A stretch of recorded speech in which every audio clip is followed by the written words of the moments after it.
I get so worked up and hot, I have to take my pants off. I'm like, I just...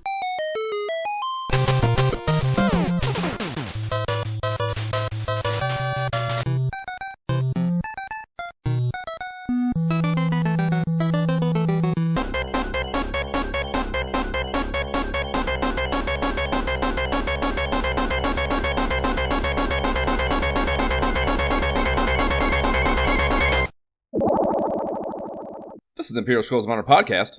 I am Josh Folan. And I am Jay Baxtron. And we are going to be bullshit about the formative years of console gaming as we revisit the periodicals that covered it again. We are dancing with the devil in the pale moonlight of the dark side of the 16-bit era today as we rifle through Sega Visions issue 4. Link to the issues in the show notes, as I always do. Please rate and review the podcast. If you post it, we'll read it here. Give us validation and self-worth, or ridicule us, as long as it's funny. What are we jamming on now? Jay, what are you jamming on now besides just feeling yourself with sports dopamine? Woo! Go Buckeyes! Yeah, feeling good about that. On the gaming front, a lot more of Lord of the Rings Return to Moria. Been hanging out in the mines, digging on deep with Courtney. We finally got our tier 4 armor, Josh. Like, we are big swinging dicks on the scene right now. Like, I got a thundering maul that I can just, like, blast orcs with and, like, blast them backwards and cause a shockwave. It is freaking badass. Blast. Yes. We're going deeper than we ever have. We have just built this giant, monstrous, like, home built out of, like, adamantium, like, granites in the caverns. And so, yeah, we're feeling pretty good and trying to go see, like, what boss, like, this dragon that we found, see if we can, like, fight it next. So we'll see. We'll see what happens next. More to come at 6 o'clock. Okay. Dragons are cool. Yeah. Also terrifying to be a dwarf at the time, because when we first saw it, we hadn't gotten our upgraded weapons and armor yet. And so we were still feeling like, you know, that we couldn't compete. Like, every fight was a struggle, and so we saw that, and it was just like, oh, we're done. Like, well, what do we even do? That's how it's supposed to be, dude. It's incredible to me that I can remember this, but I had a lot of Skyrim shit in my last few weeks. Actually, I found some YouTube channel that does crazy. I sent you guys some videos that does crazy ass socioeconomic analyses of Skyrim, like the unemployment rates.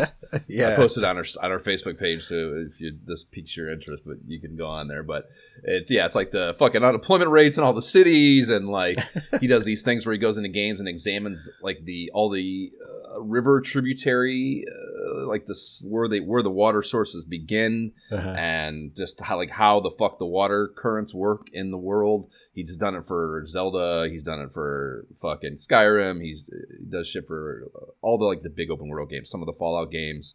Tries to go around and like find the actual where each bomb dropped, you know, and like tries to examine where craters are. Like just crazy ass shit to be doing in a video game. I can't believe it's like riveting for me. I can't believe how good it is. He's probably just because he's a good YouTuber. It's probably part of it. He's just a good speaker, but. Anyways, Skyrim shit. Yeah, my whole point of this tangent is I can remember my first dragon encounter in Skyrim. That one that happens outside by the tower, the fallen tower of whatever the first city is, Whiterun or whatever the fuck you first. The first one you go to is that shitty side town, but the first castle you go to I think is Whiterun, and there's the dragon battle outside, and it's just amazing to me. That battle too, but just that game in general. How I remember, like watching that guy's videos. Like I remember that, like I remember the layout of New York. Like it's that, like firmly entrenched, imprinted on me. As far as just like the geography of it is like I lived that, you know. And it's like it's amazing that a video game can burrow that deeply into your psyche and memory. But the dragon battle, the first one in that, it's supposed to it's just overwhelming and like absolutely terrifying for sure. Oh yeah. And eventually you play the game enough and like it's like they become an annoyance. Like, god damn it. Yes, we are far away from the annoyance stage at this point. Right now. It is just pure fear. But with our new weapons and stuff, we'll see. We'll be able to actually go make some headway next time. So I'm excited to keep digging in there. Okay. Outside of that, man, a lot more freaking Horizon Forbidden West, man. I've been, we talked about that and just Oh, it's so good. Such a good story. Such a good story. Continuing that, not going to spoil anything. And then pretty much replacing my PvP time of the day, from Halo Infinite these days is really Marvel Rivals, man. I've been playing so much of that. It's funny because, Halo competitively has been around for so long that, I'll have my great games, but I'm just usually good, but never rarely a great game.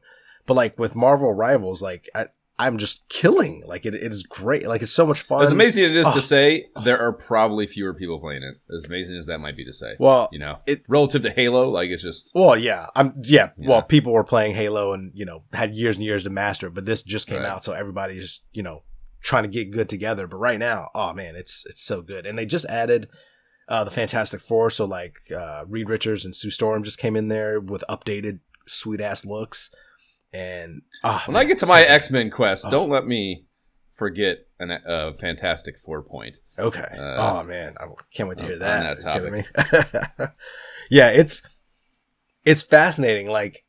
Playing that game and trying out the different characters and continuing to learn their combinations of special abilities and team up abilities and all this kind of stuff. Not to mention just learning to play the game itself better, just the levels and everything.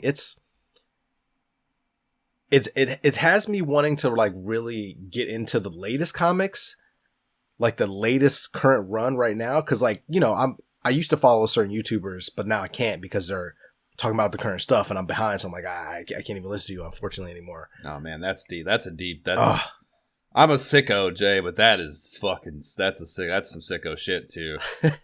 Listen to whatever. I don't know. Anything I consume, I'll usually, if I get really deep off the deep end, I'll listen to people analyze it too. So I guess that's maybe an overstep to say, but I don't know. Just in my mind, the concept of listening, of watching YouTubers talk about comic books I'm reading, this sounds like way off the fucking deep end. Dude, well, I mean, I've always been a comics nerd, but really, because usually the tubers I listen to are nerds and some deep stuff that I didn't read kind of thing. You know what I mean? So a lot of, especially with especially with the MCU bringing in before now, where they're starting to bring in Fantastic Four and stuff, but they would bring in people like Guardians of the Galaxy before, where I was like, what the fuck is this? And this comic would be let me tell you about them. And I was like, oh shit, that's interesting. Yeah. It was more give me of a synopsis instead of having to read 327 comic books. Sure. Yeah. they introduced this character. Let me tell you, back in 1999, they introduced this and this, and you're like, oh shit. So that's where this dude comes, that kind of stuff. So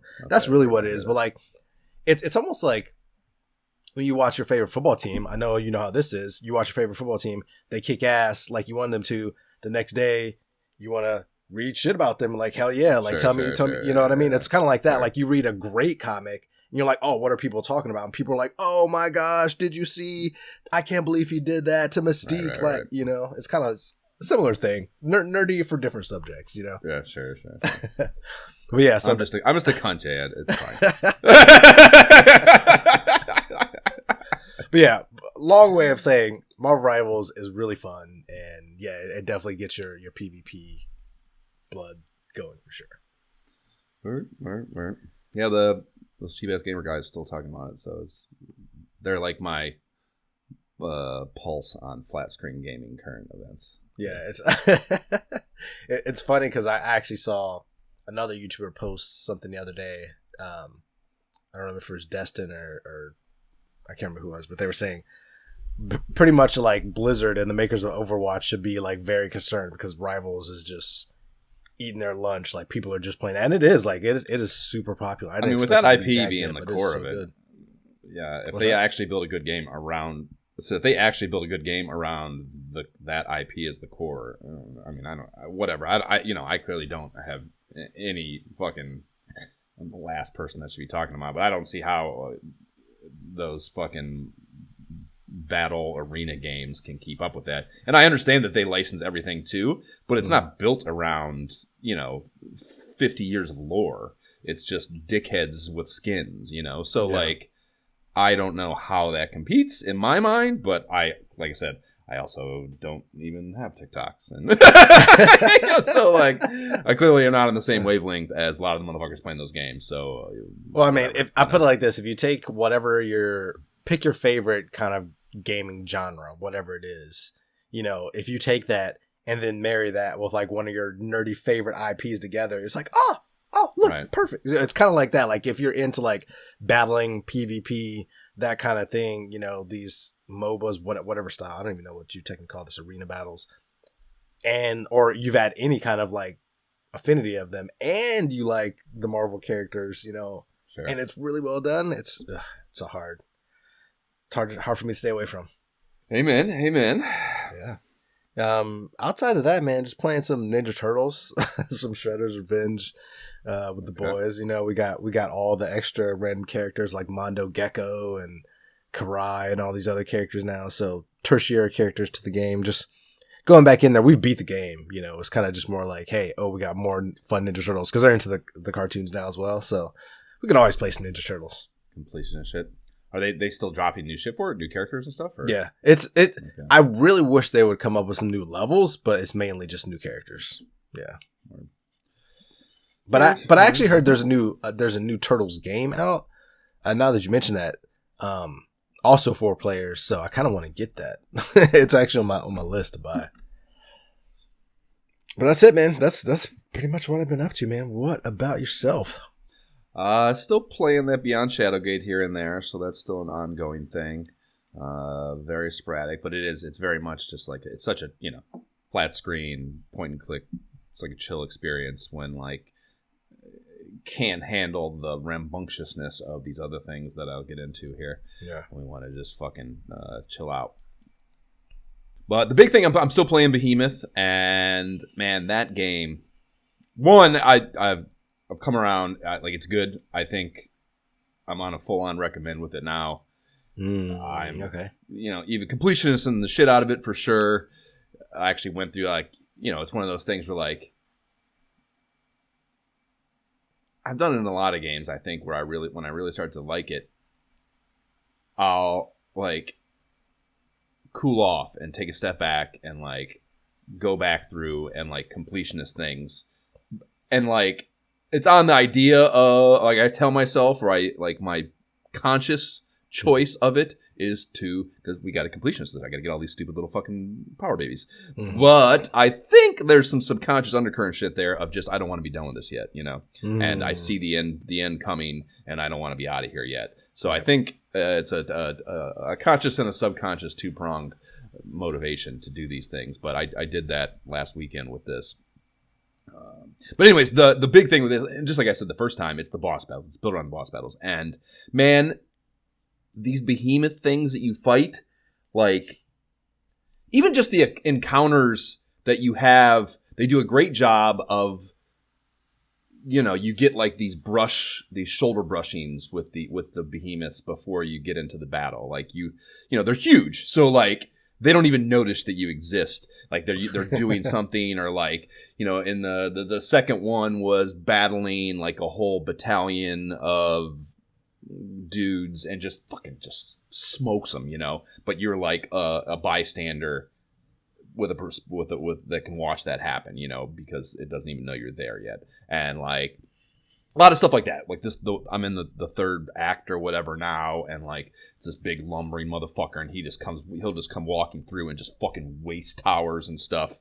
And, like, it just sets up what are going to be such a fantastically done epic battle job, or epic battle. They set it up with even more anticipation and dread or whatever, really well. A really good job of setting the table for what are going to be in actuality, thankfully, very good battles, you know. But dude, this second one was a flying deal, and the shit you have to go through, I don't know, I guess I don't play enough games like this to know if battles have become this as a norm, but it feels like a whole new level of boss battle to me. Like, they are these multi-phased fucking incredibly taxing. And again, as always, it's fucking, you have to do it. It's VR.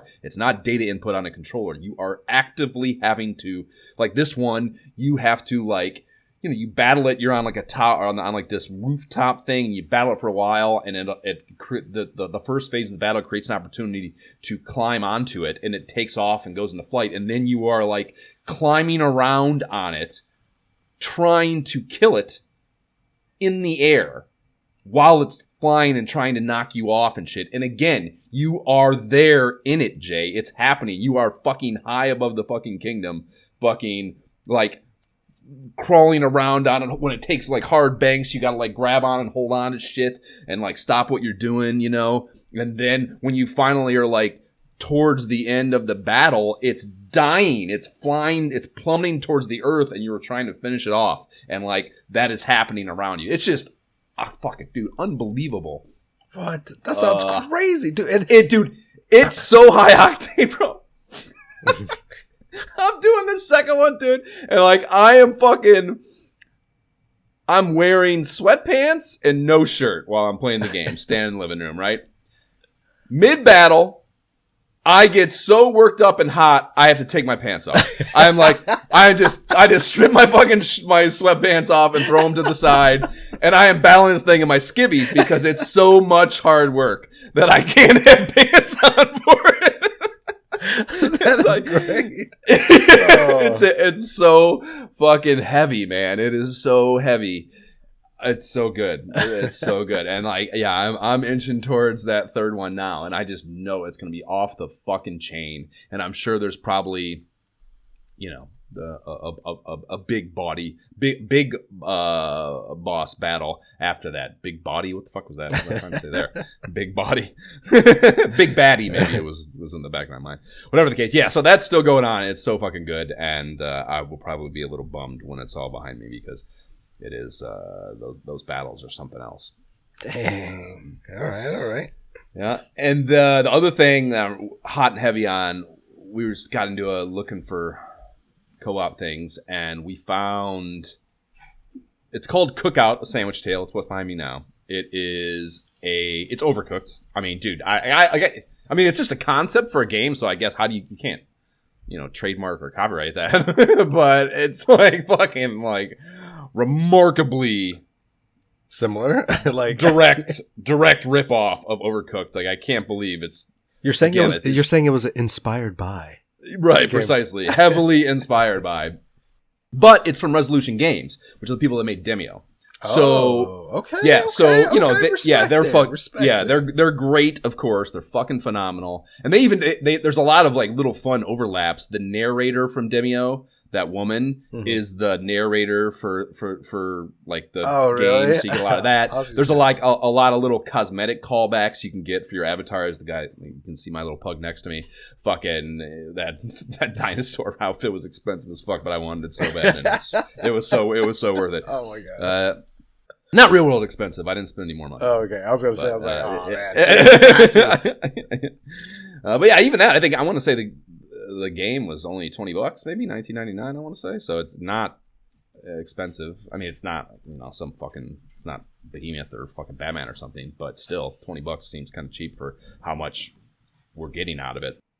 But anyways, just as Overcooked is a crack tier game, like just so challenging and so good and so gets you so into it. This is the same thing, dude. It is they exactly captured it.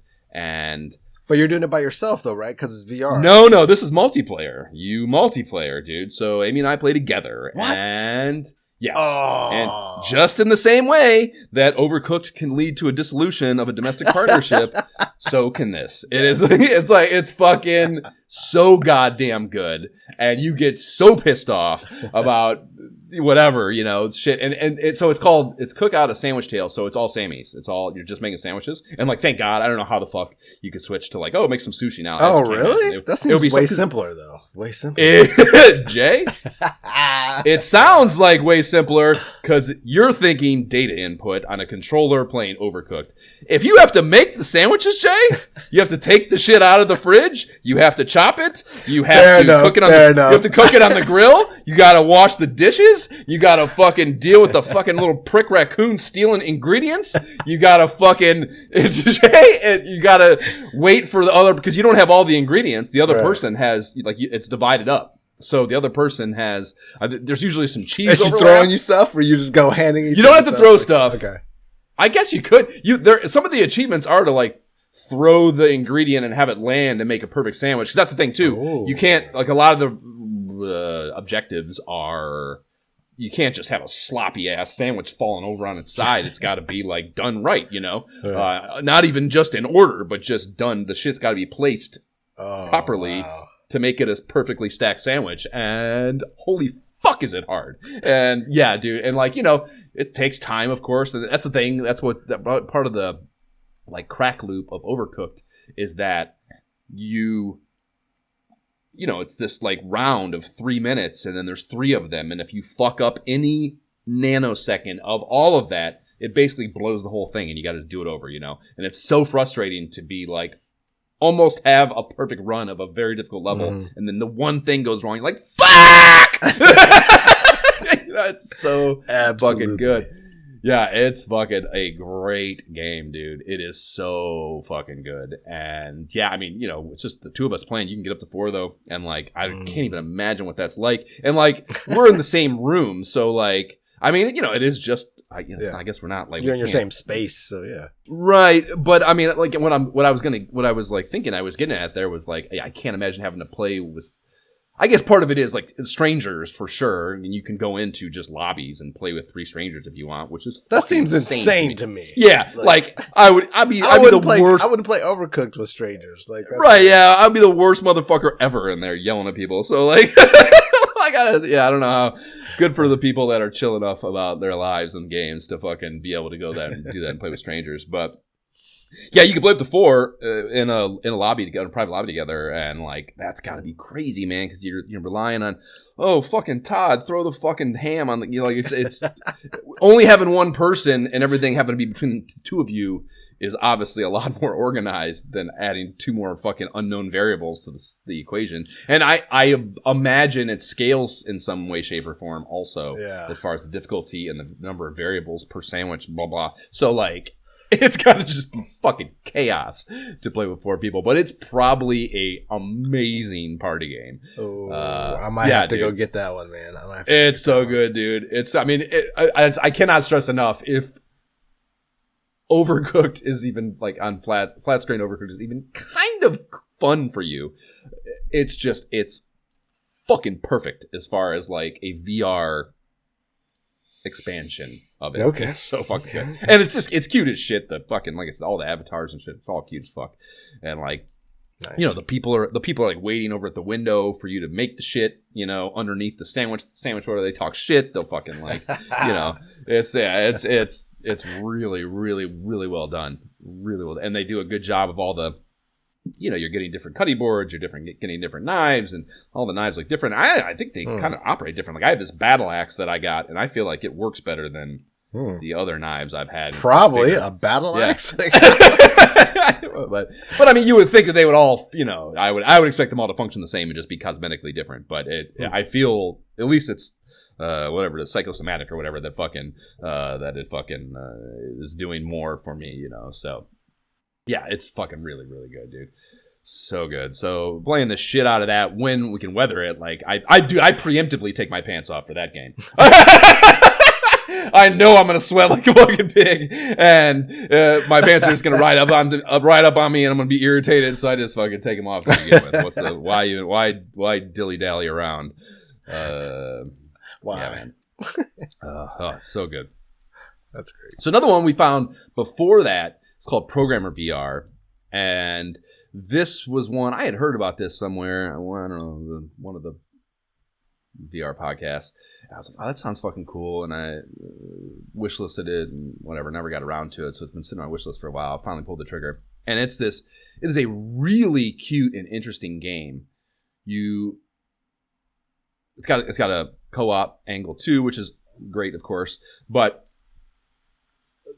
it boils down to there's this little robot character that's cute as shit, and you have to get it from point A to point B on these little courses that are out in front of you, you know? So in theory, super simple. Mm-hmm. And the way you do it is, like the whole idea, the reason it's called Programmer VR is because the way you instruct this robot or move this robot is via programming instructions. So, you know, it starts very simple. Move 3 spaces. Next command, turn right. Next command, climb ladder. Next thing, move 3 more spaces. Turn left, climb down, reach in goal, in loop, you know? So it starts off with relatively simple commands like that. Then they add if-then loops. Then they add the need to repeat and constrict the number of like actual commands you give it to a certain number. And like they complicate but it all boils down to an allegory for computer programming. Yeah, I'm like, that sounds super nerdy to me. Like, whoa. It is. It's super nerdy, yeah. But you're basically creating the optimal, most efficient routine of execution for a problem set is really what it is. And the robot is just a visualization of that routine, you know, in that program in your head. So it's you know, it's incentivized or complicated by you know, of course there's points and leaderboards and blah blah blah blah, all that shit. So you're like incentivized to do it faster, of course, which only makes it harder to say the least, you know. And yeah, it's the co-op thing it's cool. It's not the most interactive. You kind of just have to be like, okay, I'm doing evens, you're doing odd levels, because like, I mean, it is nice, I guess, as they get more complicated, you can sit and watch what the other person is doing, and you see each command go, and you can be like, oh, I see a problem. Or even if, I mean, honestly, doing it in the moment, it just makes things worse, because it just, you know, if you're in the middle of trying to fucking solve a problem, and you're doing it with a time constraint, and then someone goes, hey, that's wrong, you're like, what? Shut the fuck up, I'm in the middle of something, you know? So you can't, it's not necessarily an in-the-moment cooperative thing, but when it goes wrong and you can't figure out why is that not working, the other person's there watching, and you can kind of have a talk after it goes wrong and be like, okay, let's try it this way. And it's a little bit more of a slow burn as far as the competitive aspect of it, but it is still cool. And the big problem with it is it's buggy. Like, I actually tried to get a refund at one point because the lobby area completely bugged out on me. It was like, I mean, I of course redid my Guardian a number of times, but it like had my avatar way up above me, so what I was pointing at wasn't what I was pointing at. It was pointing at from my avatar above my head. So it was all fucked up. So I tried to get a refund. They refused it because I'd already played too many hours. It's 2 hours is the limit on refunds for the most part. I'm sure I could have pushed further, but when they denied the refund, I just re-downloaded it and it started working again. So that big problem was fixed, but it's still a little buggy, especially in the co-op thing. Sometimes the connectivity will bug out for some reason, and you'll have to just go back out to the lobby and go back in. So that shit's annoying. Luckily, it's a very compartmentalized game, so you know you don't lose progress necessarily. And even if it bugs out in the middle of doing a level, you still know what you did, so you just go out and come back in and you just redo it. So It's a little frustrating, the bugginess, and it's kind of ironic and funny that a game about programming is buggy. Like, is that on purpose? What do you guys Right. Well, super cheap. I think $15 or something. Super fucking cheap. For what it is, when it works, it's really good and really cute. And it's got cute little fucking sound effects and shit. It's a really, really cool concept that I would love to see more of for sure. If not from this particular company, from someone with a little more money and time to do it more seamlessly, you know. But you know, they have like little. It's not a big enough game for it to probably be really like the leaderboard stuff. I mean, it's got plenty of players, but it's not like you can see that it's not being played a ton at this point. But they have like daily challenges that you can do, and I question how those are being populated. I can't imagine there's someone really adamantly updating this game on a daily basis, you know? So that's kind of a bummer too. But again, the concept, I think, is really awesome. And when it works, it's a lot of fun. So that's a cool one. Also a good co-op thing if you're looking for that. So that's kind of it for VR games for me. Okay. Yeah, I don't think there's anything. I'm still bopping into Townsman every now and again. VR, that real-time strategy one. took along on that, I guess, as well. But yeah, the Uncanny X-Men quest is the other big thing I want to talk about. So I got up to the Days of Future Past storyline, issues 141, 142. So this is like, I think 1980-ish, I want to say, is when that's going on. So this is when, just after Scott leaves, or Cyclops leaves, and Kitty Pryde comes in. And first of all, a lot of just, that's one of the cool things about it. I never knew her name. They called her Sprite when she first got there. Was like her nickname or her, like, it was very, character name. So weird. Yeah, I've never heard that in my entire life. So that was it disappeared after that. Like right, exactly right. Yeah, it did not stick for sure.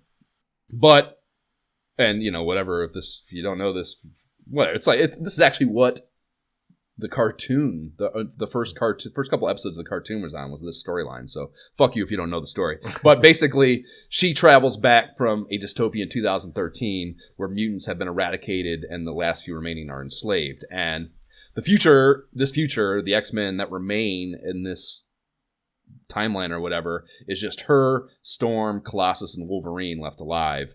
And they've actually added a wheelchair-ridden Magneto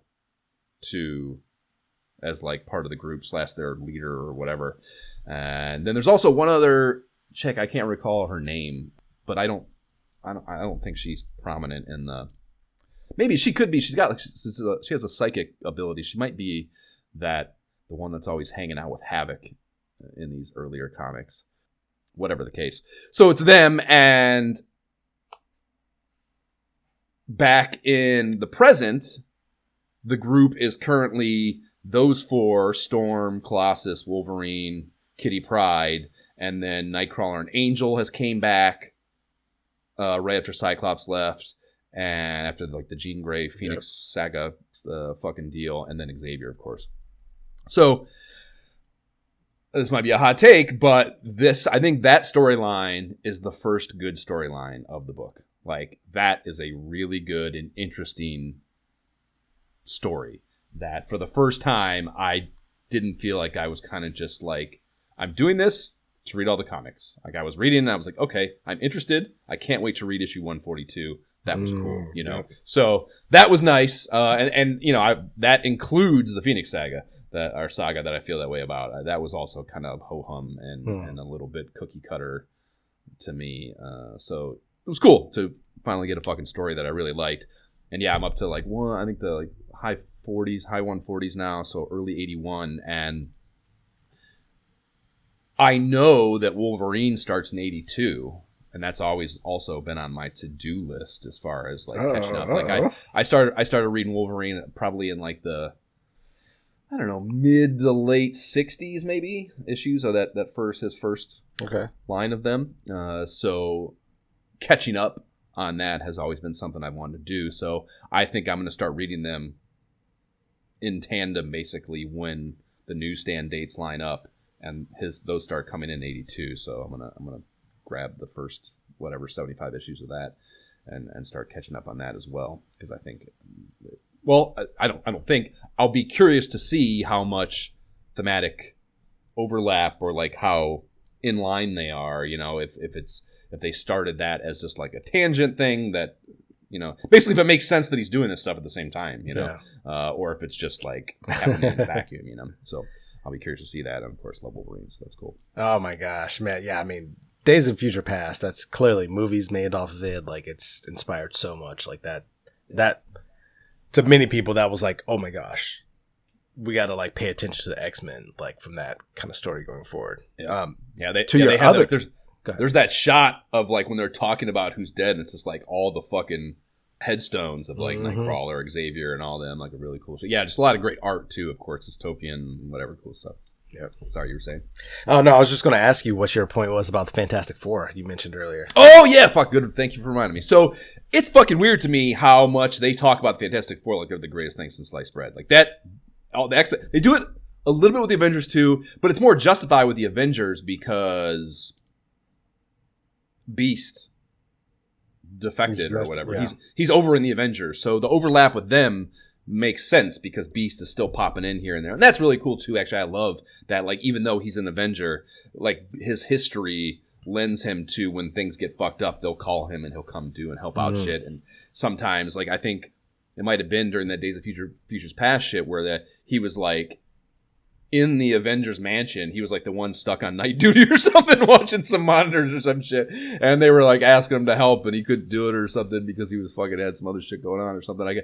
It was interesting to me, the level of overlap there. But yeah, and I guess to some degree, I think the Human Torch got roped into something too, the Phoenix Saga or something. So there's been some appearances.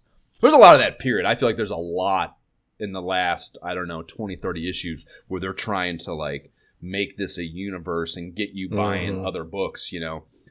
So that's an interesting just kind of whatever thing about maybe Marvel as a entity that's happening at this time too. But yeah, they talk a lot about the Fantastic. It's always like, I don't know, man, like they just mention them like they're the greatest thing ever, and it's like even Fantastic Four, this didn't happen to them, you know. So well, like I mean, they are Marvel's first family, and that's one of the funny things, you know, like in all those years before when you're reading the issues and it was. See, I don't know that. I guess that's what I'm asking is, are they that? Are they some sort of... that's the thing. They are Marvel's first family. Like when the original team was there and those issues were technically terrible, Fantastic Four was not doing terrible. You know, they were more popular, that kind of thing. So they are doing, it makes sense in universe. It's not, you know, that way. Like in the 90s, like when we grew up, it was like, oh, X-Men are the bomb. Like nobody cares about the Fantastic Four. Exactly, but like at the time, back then, it was kind of reversed until, you know. Yeah, I don't know. It almost feels like a DC group to me. They feel like they're from the 60s. They feel like they're like dated and like. Yeah, because we didn't read them. Like they were old to us when we were like, they weren't popular when we were younger. No, so like they were done, you know. Yep. Even they're like, you know, I think my like I don't know, like when I think of the Marvel universe, I pretty much just visualize that 1991 set of cards. Like that, everything in that card set, those 161 or 62 cards or something I think it is, like that is everything I know as far as how it all fits together, you know? So anything that's happened after that or before that is kind of like, I don't know anything about that. and like even when I think about their cards, I feel like it's something I'm just blowing right past to get to some other cool shit, you know? Like it's just they're very ho-hum to me and have never been of any interest whatsoever. Like Thing, I kind of like the Thing is like a cool character to me, but like they're all Reed Richards and whatever the Invisible Woman's name is they're boring as fuck to me. Even Human Torch, I feel he's like they like take his like dickheadiness too far. It's like Angel. Angel's the same thing. It's like this rich kid and they take it way too far with like how much of just oblivious to the real world he is. Well, yeah, I mean, they're based on archetypes, stereotypes. You know what are you gonna do? But that's the thing. Like I agree. For me. Like, you think about X-Men 97, like, one of the best freaking animated shows that I've seen, you know, bar none. But it continues the universe that I thought of when you think about Marvel Comics. I thought of that world, these X-Men, this is what I think about. And yes, there's Spider-Man. I know he's over here. Right. And then you got these other characters over here. But, like, to me, Fantastic Four, like, they were old. They're back there. Like, I don't know where they are now. Are they retired? Are they in another universe somewhere? I don't know, you know. But the X-Men are where the action is, and the Avengers, you know, when they have their overlaps. Yeah, for sure. Right. Word. So, yes, that's what I have going on with that. Pretty excited to bring Wolverine into it. And then last, but certainly not least, Jab's D&D campaign begins later today with a couple of his buddies and myself. Just creating characters, so no telling where it goes from there, or if it even continues. But I thought that was pretty exciting that Jab's like literally it was like his New Year's resolution. I want to say 2 years ago. His like because I have the 5e players guide in PDF. So back when we first started talking about doing this with this couple of buddies, I was like, oh, I have the players guide if you guys need it. They're like, oh yeah, we do. So I sent it to Jab, and he in Jab the perfect Jab fashion, he never sent it to them. So literally, I'm out watching the Cavs beat the fucking, speaking of sports dopamine, the fucking Cavs, dude. I'm out watching the fucking Cavs on Wednesday night with my buddy Danny, watching them trounce the supposed best team in the NBA, Thunder. The Thunder. And, and they're like, yeah, we never got that. I'm like, what the fuck? I'm like, I know I sent it to you guys. And I go in, I literally find the email. It's like October 21. So over 2 years ago. That was that over 3 years ago? 21. Maybe it was 22. Whatever the case, a long fucking time ago that he's been talking about doing this and getting it up on its feet, and it's finally happening. So pretty fucking, I don't know, mind-blowing shit that it's actually coming to pass. But like I said, I'll be surprised if it sticks. You know? Nice. But it'll be cool if it does. Good luck. Todd the Tiefling Ranger is ready to party. and his honey badger pug. Great.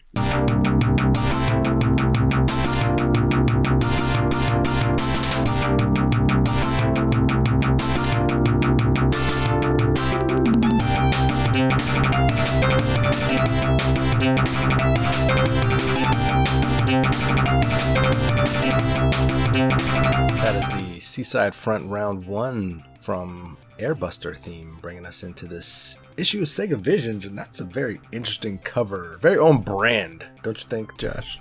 It's very, there's a lot of Sega going on there, for sure. This is the April-May 91 issue, so I don't know, they're still calling it quarterly in the mag at times, but that is just 2 months, not 4 months, so I don't know, just one of so many examples of them just not having it quite together. That's of 91 though, and the cover price is $3.50, and it's US only still. Sega Visions is not a worldly mag quite yet, if it ever becomes one at all. And this is, yes, about the launch of the Game Gear. Sega is taking their shit mobile. And the system presides front and center. Some F1 racing game is on the screen, and it sits rested up against a Sega duffel bag in the middle of a grassy athletic field of some sort. And there's athletic shoes poking up in view behind the duffel bag, to cement it's not just abandoned in some random grassy knoll somewhere, I guess is the idea with that art direction. And I'm guessing the duffel bag is for carrying the unit, as it is roughly the same size as the Game Gear. Or a little bit bigger, though it's not the exact same size, but it does not... I mean, Game Gear is big, I guess. Game Gear is pretty fucking big. That was one, honestly, like the thing I remember most about it is just like, God damn, this thing is big. I like the size of it. I mean, oh, for sure, yeah. I mean, to me, I look at this and they were just like, hey, we're Sega. We are the sports gaming company. Joe Montana, everybody else, Buster Douglas, all these games, like, we're on a sports field. This is what you want. Take your Game Gear with you, blah, blah, blah. Like, they're just reinforcing that over and over in this picture. I'm sure they thought of themselves as, having a competitive advantage when it comes to sports titles on the Genesis, for sure. So that probably something to do with it, but... That is the art, and Get Into Gear is the ripped corner design choice, something that has quickly become a Sega Visions design staple. And I don't say that negatively, I like it, but it has been present on all 4 of the first issues here. And Game Gear is here, is the headline down below. 6 info-packed pages on Game Gear is the explainer copy. And then also in this issue, bullet points read, take the Sega Challenge, order games for your Sega Master System, and LOL about that. Like, don't talk about cool games for this new handheld or the badass Genesis you have. Let's try and sell some antiquated SMS games, It's just fucking, guys, fucking focus, man. Right? Yeah. So, moving into the mag, Sunsoft is popping their Genesis advertising cherry on the inside cover, and as Sunsoft is wont to do, they are not dilly-dallying with their opening number here. It is a 2-banger for Batman, the video game, and it's just the gold and black oval Batman logo.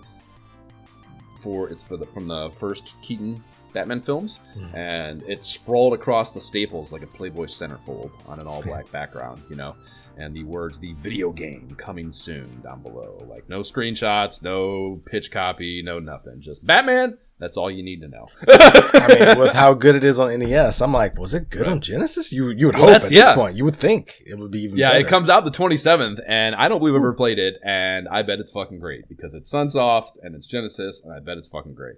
So, I look forward to it as well. The TOC is first up, and there's not a single amateur Photoshop crop job in the bunch. Good on you guys. Before a Namco ad for that goofy but intriguing sports title, Powerball, bridges us to the letter from the publishers. And our boy Big Al Nilsson is co-signing the addressing of the Sega constituency here with Bob Harris, one of the other big marketing bigwigs. And the bulk of this is pitching woo about the Game Gear release, fittingly, before closing out by telling us that Sega does it all because of their diversified gaming portfolio.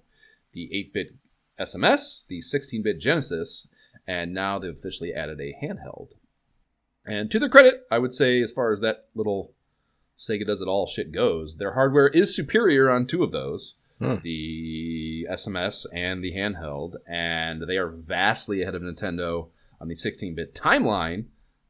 So the fact that the SNES trumps their system in some technical aspects down the line isn't the biggest flex. So I hear them feeling that way and don't want to talk too much shit about it.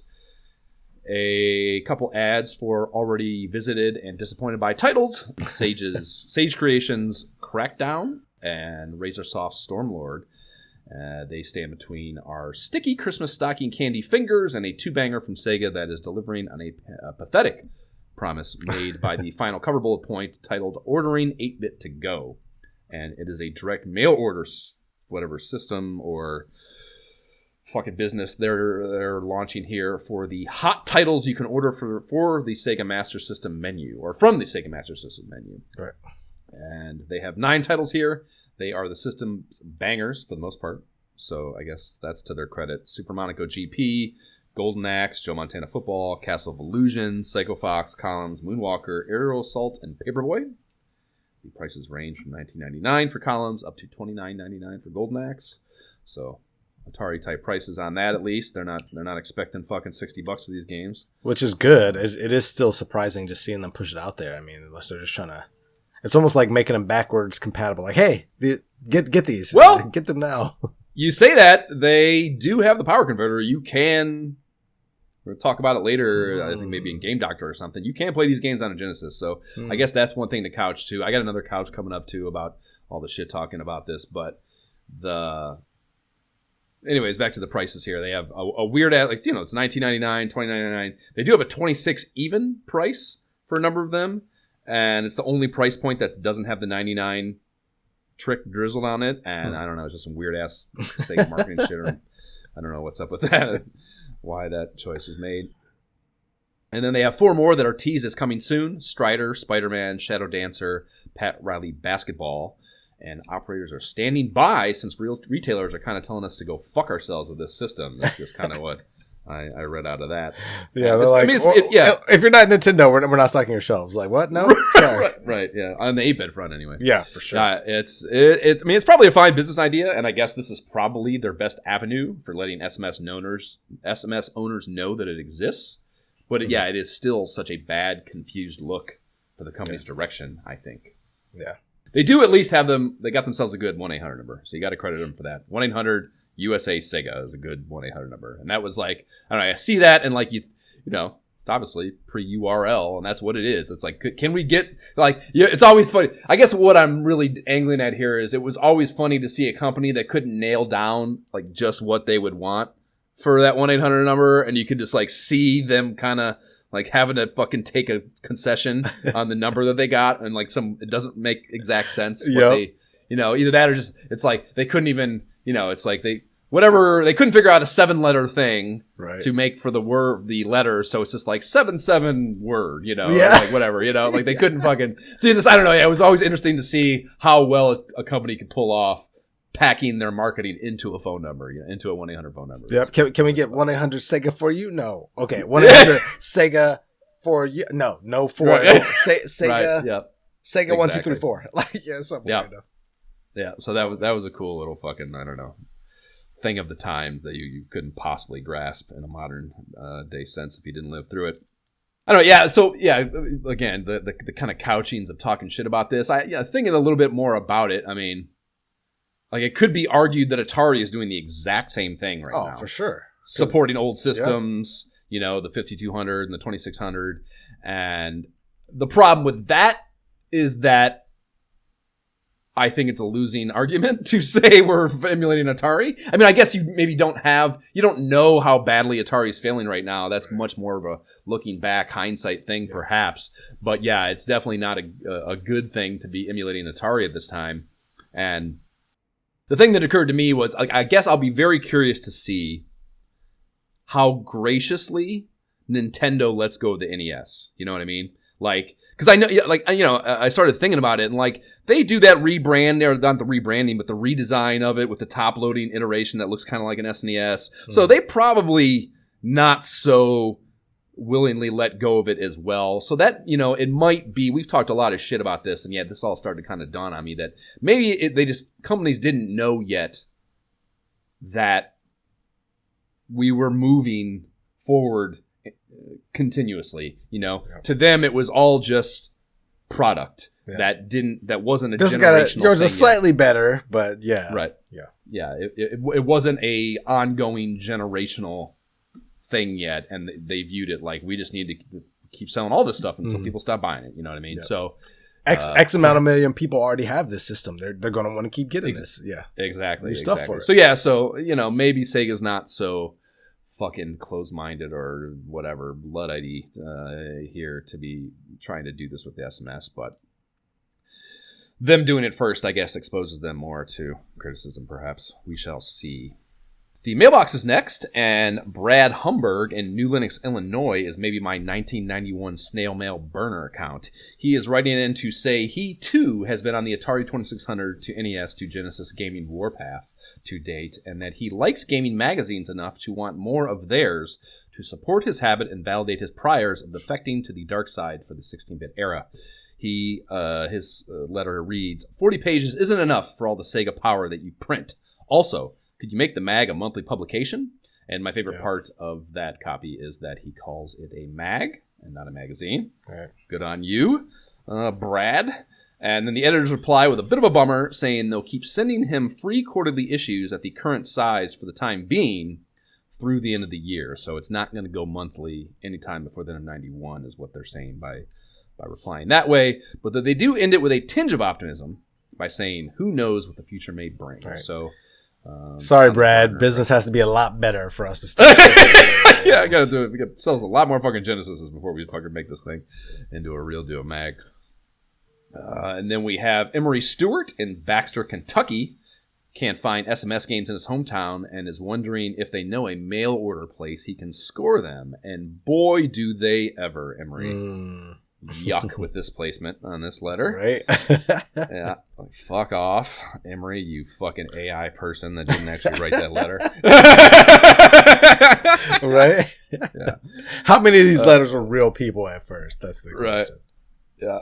We get a couple after that are more interesting. They are dealing in what has become a hot button gamer mag political landscape issue of the time. Oh my gosh. We have Henry Stricker in Edgerton, Wisconsin. Thinks gamers that don't need or want hints for the shit they're jamming on should be smart enough and or maintain the self-control to skip over those sections of magazines. Mm-hmm. And yes, that's a yes vote to hints and a fuck you vote to the other side of the aisle. Mark those down in your little ledger there, Paige.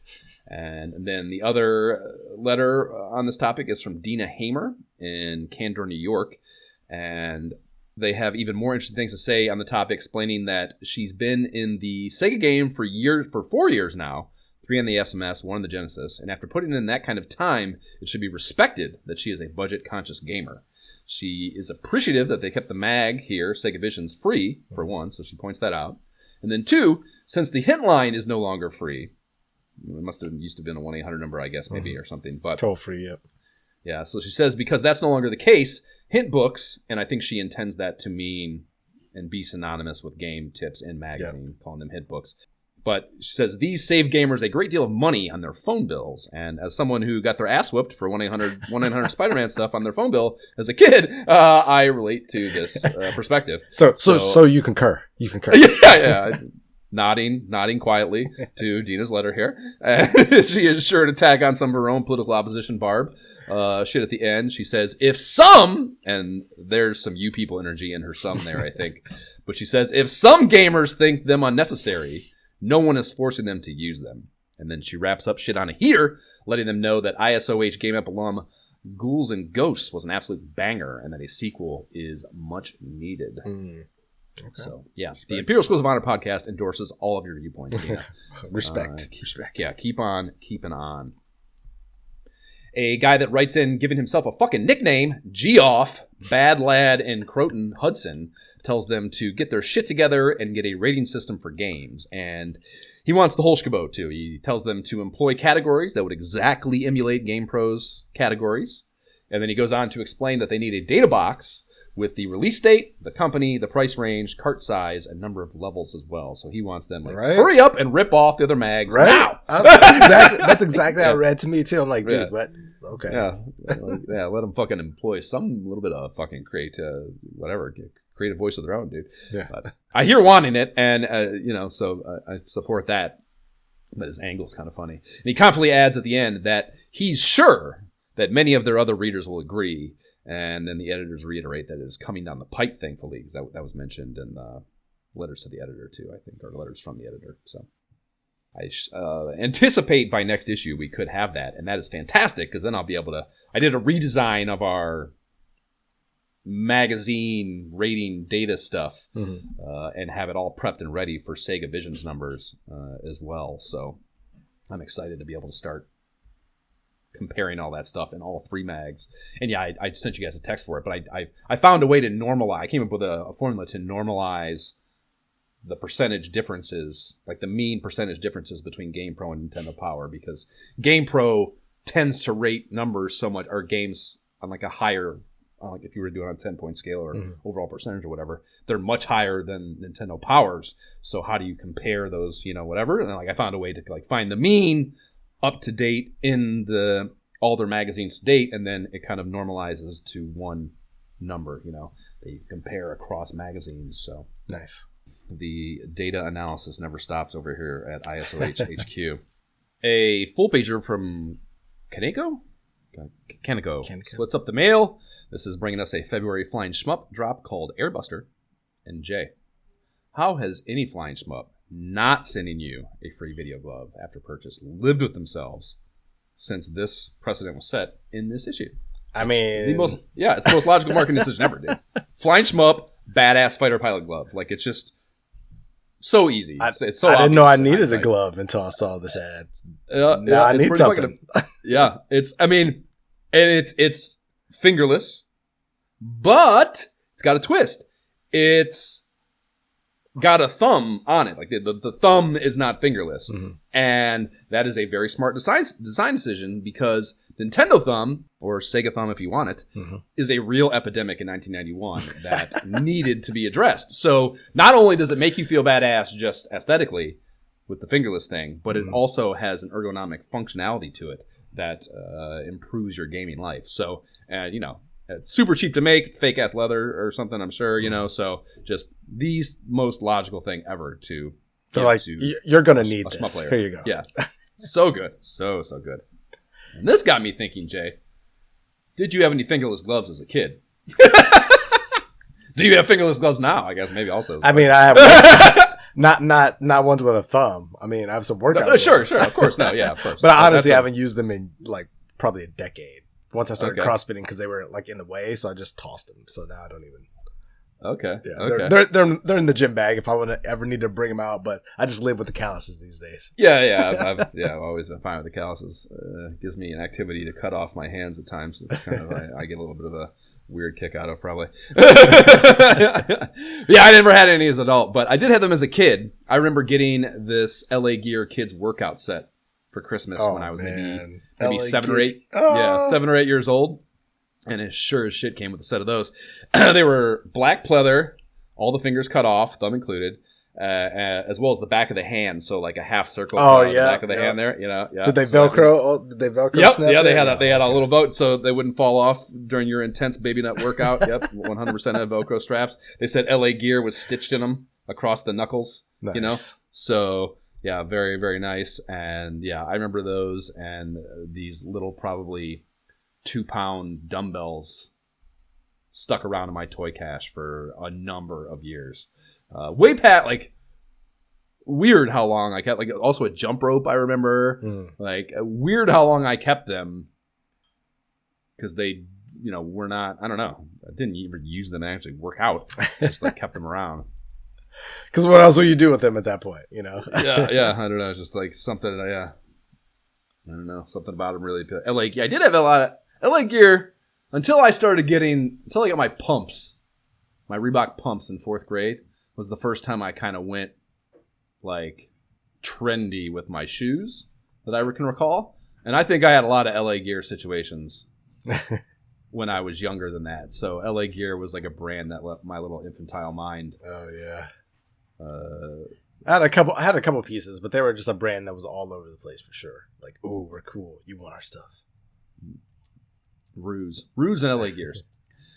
Anyways, the ad is otherwise pretty great, and the thing that had me most piqued is the mention of a simultaneous couch co-op mode a la Life Force. That's fucking dope for a flying shooter, so that's cool. And yeah, I fired it up, and goddamn it, Jay, I think I need intervention, man. I think I need an intervention. I think I need help. The animation and movement are great. Power-up shit is immediate, distinct, and abundant. Mm-hmm. Enemies are varied. Everything looks great. Music was cool. You picked one of the tracks for our opening segment break there. Mm-hmm. I even like the death animation. Like your fighter starts smoking and slowly loses altitude all the way up the screen instead of just blowing up, like most shmups. And yeah, man, I don't. It like causes agony as you fly. Yeah, yeah. You're like, oh no. Yeah, help me. I don't understand. Every one of them is just like absolute fire to me. Welcome to the dark side, Luke. I don't know. I feel it's yes. super hard. Hard to not talk about that later. I don't know. This is a decent. This is a very solid horizontally scrolling flying shooter by category. And I did have fun playing with it. I mean, I think I played all the way through the first level for sure. Yeah, I played the first couple levels. Yeah, and I mean, the idea of couch co-oping one of those big, like one of these lit ass Genesis shmups is really appealing. So I don't know how we avoid it. Time will tell.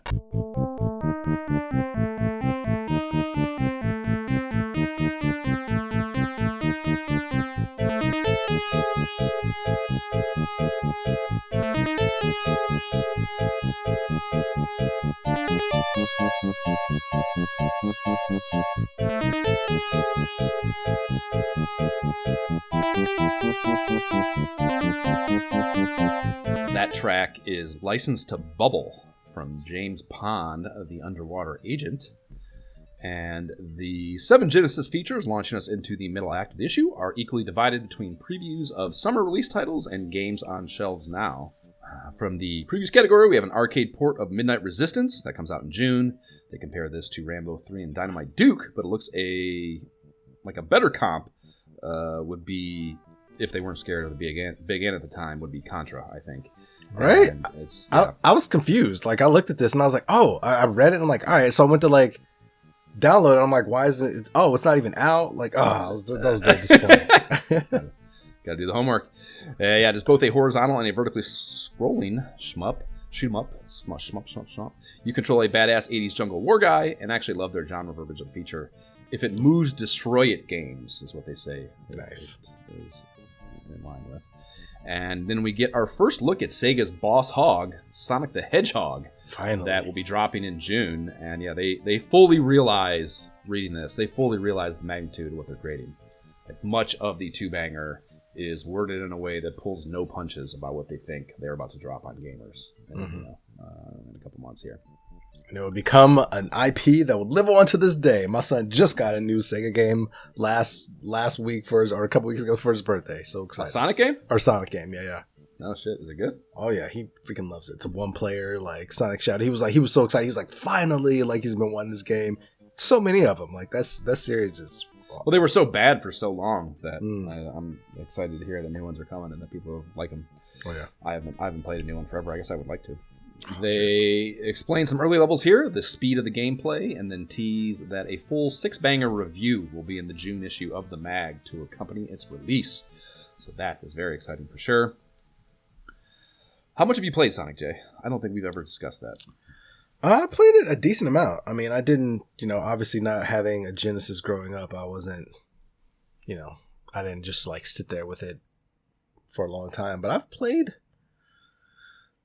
a decent amount of it. Like I said, my kids own a ton of Sonic games now. You know what I mean? So but it's mostly Zeke. He's the one who plays them mostly. So I've played a little with him. So I have most of them. Like unfortunately, cannot find a copy of Sonic the Hedgehog 3. For some reason, that is just not one that is like not emulatable, but like you can just purchase it. Like it's not available anymore. But like I've played a decent amount. I'm not like a big Sonic fan. I can't really tell you much about like all the storylines and stuff like that, like my kids can, which is surprising since it came out when we were kids. We're just now talking about it. Yeah, the story. I mean, animals are captive. That Robotnik fucker has them. That's all I really know. Now go.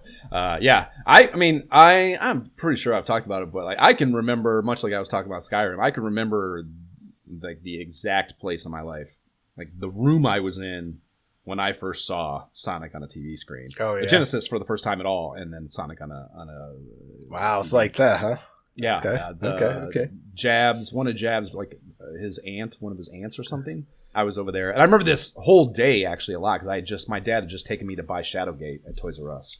So I remember playing Shadowgate at one point in the back bedroom, and I remember seeing the Genesis out in the living room TV of his house. And yeah, I mean, I just like, it is just like, oh my God. Like, I can't believe that is the same thing that is, in that child's mind, the same thing as a Nintendo. Like, right. A video game system, that's not the same thing. This is a phenomena. This is not a fucking video game. This is a phenomena. Yeah, it's a really, really stark memory for me. So, wow. Yeah, I remember the first time playing it, and I remember, I had that, because I knew I was getting the course system for Christmas, not the one that came with Sonic. So I'm pretty sure, much like I had bought Madden 92 before it, I think I might have grabbed Sonic right before Christmas used as well. I mean, it even had the not for it was like I grabbed one that was like one that came with the system. It had this label on it that said not for resale right on the cartridges label that I had. So yeah, I mean, that Madden 92 and Sonic were the first two games I had before I was able to like start like building out my library. So as you might, just like kids did with the first Super Mario, because it was just all they had when they first got it. I played the fuck out of it, and you can only you play so many football games, you're like, I can't fucking play this football game anymore. What else can I do? All I have is Sonic. So I played the shit out of Sonic, to mix it up. And yeah. So in your mind, is Sonic greater than Mario to you as a kid? Were you like, oh, this is far better than Mario? That's really hard to say, because that's an interesting dynamic of having walked both sides of it as a kid, because they, clearly they just mean such different things to me. There's like, Mario and Nintendo stuff, dude, those first couple of years I had an NES, man. The calendars, I've told you, I wrote young author books. I wrote a young author book about Mario. I never wrote a young author book about fucking Sonic. So, but I also don't think I was writing young author books by the time I had Sonic. So I don't know. Yeah, I got Sonic in 7th grade, I think, 6th or 7th grade. And I got Mario in 3rd grade. So they're just, it's like completely different mindsets, places in your life, approaches to things you like. It's just like a completely different thing. But very distinct differences for sure. Yeah, I mean, honestly, like I said, the IP, even now, the IP of Sonic doesn't mean a ton to me. That's the interesting thing about it too, is that like Super Mario was a world to me. Sonic was like an experience of this unreal new kind of video game. Gotcha.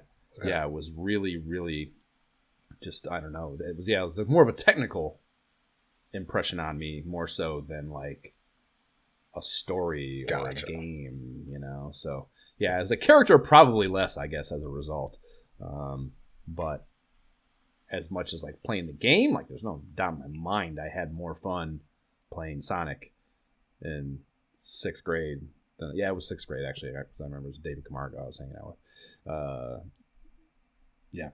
So okay. Huge part of my life for sure. And yeah, we'll obviously play that when it fucking comes in the next Sega Visions, because that's an incredible game that I have been waiting to dissect as we do for these game eps for quite some time now. The last previews are half pages devoted to War Sim PC games being ported by EA. There is 688 Attack Sub and M1 Abrams Battle Tank, and the sub one doesn't hit till September, but I couldn't find a release date beyond the year being 91 for the tank joint. I don't know, whatever the case, we're not fucking with Genesis ports of PC Sims, regardless of when they came out, so who cares? So moving on to the shit that's out, they dedicate a single, pretty Gridiron-themed page to Joe Montana football.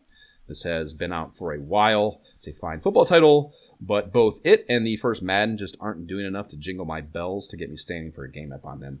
No. They do have it does have the I did fuck with it a little bit and go through the soundtrack though, and the halftime theme for this is great.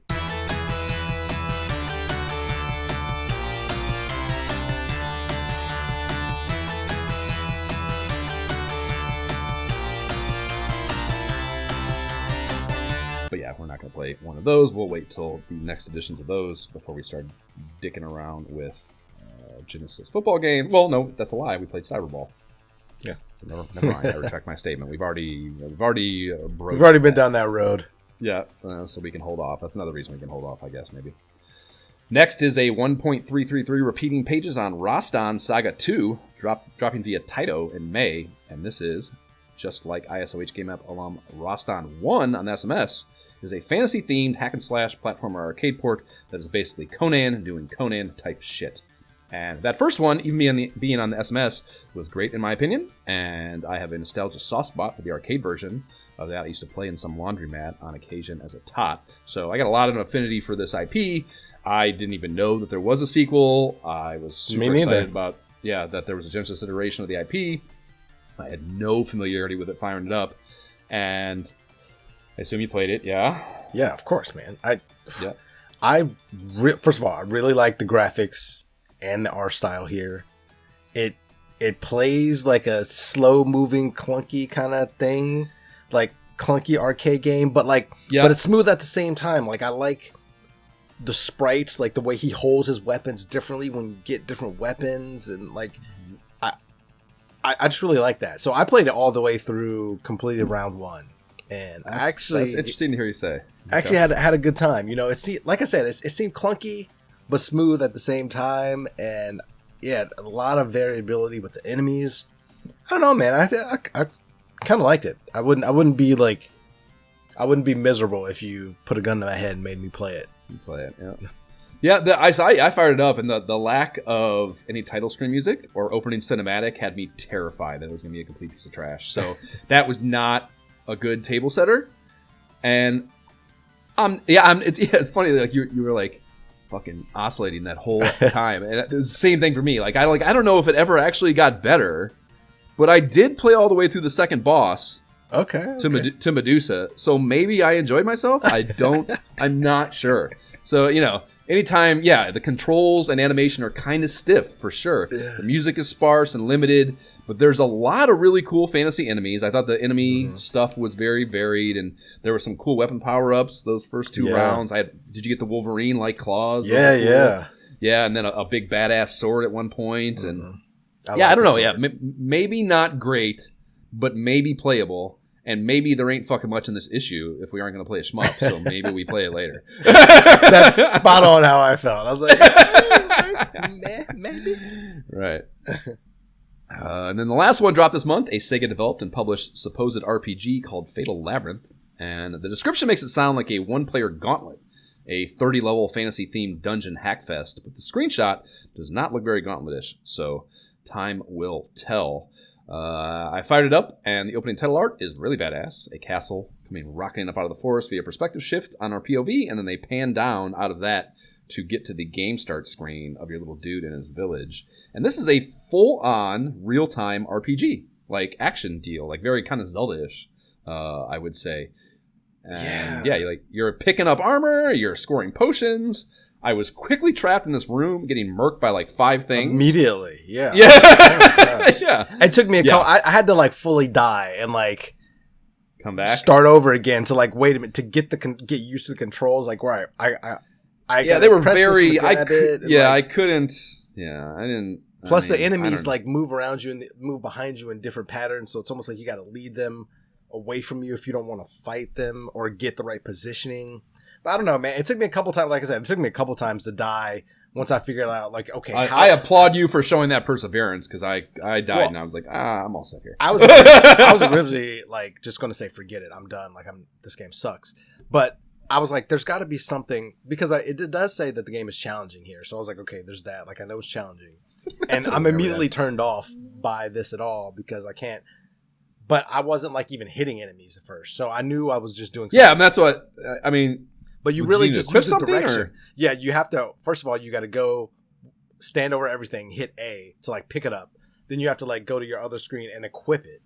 So then once you have the things equipped, then like if you have a sword, you have to just use the direction. Yeah, he holds it, but you use the direction to like hit the enemies. It took, like I said, it took me a couple because I was like, I gotta at least like I feel like I'm invested now. Like I want to figure this out. So once I got used to it, it was kind of like, okay, like I could see where like you could, if you were like given this game for Christmas or something.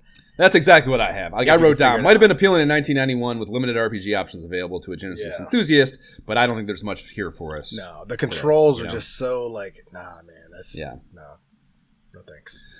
Yeah, that's interesting that you stuck it out. Yeah, I mean, I got that armor in the room to the right. I put that. I knew I had to equip that. So yeah, there was like I knew there was a menu, and I went and did that. But I thought I don't remember doing that for a weapon, and I felt like I was very nerfed as far as being able to attack went. And then like went up to the room above where the armor was, and to the left there was a dead end, and there were a couple things in there, and something went down the hall towards me, and I was just like stuck in there and got murked by like 4 things, and I was like, no, Same. Same. And I was just like, but my pride would not let me. I was like, no, what the fuck just happened? Like, I'm coming back. Yeah. I did not. I mean, and again, like the explanation that there's 30 levels, whatever, like, I don't know, the idea of what you just go through those. I don't know. It didn't. Rough. Again, like at the time, with limited things that were like that on the system, probably. Because I feel like I'm pretty sure the Moby for it was not bad. Like the scores for it were not bad.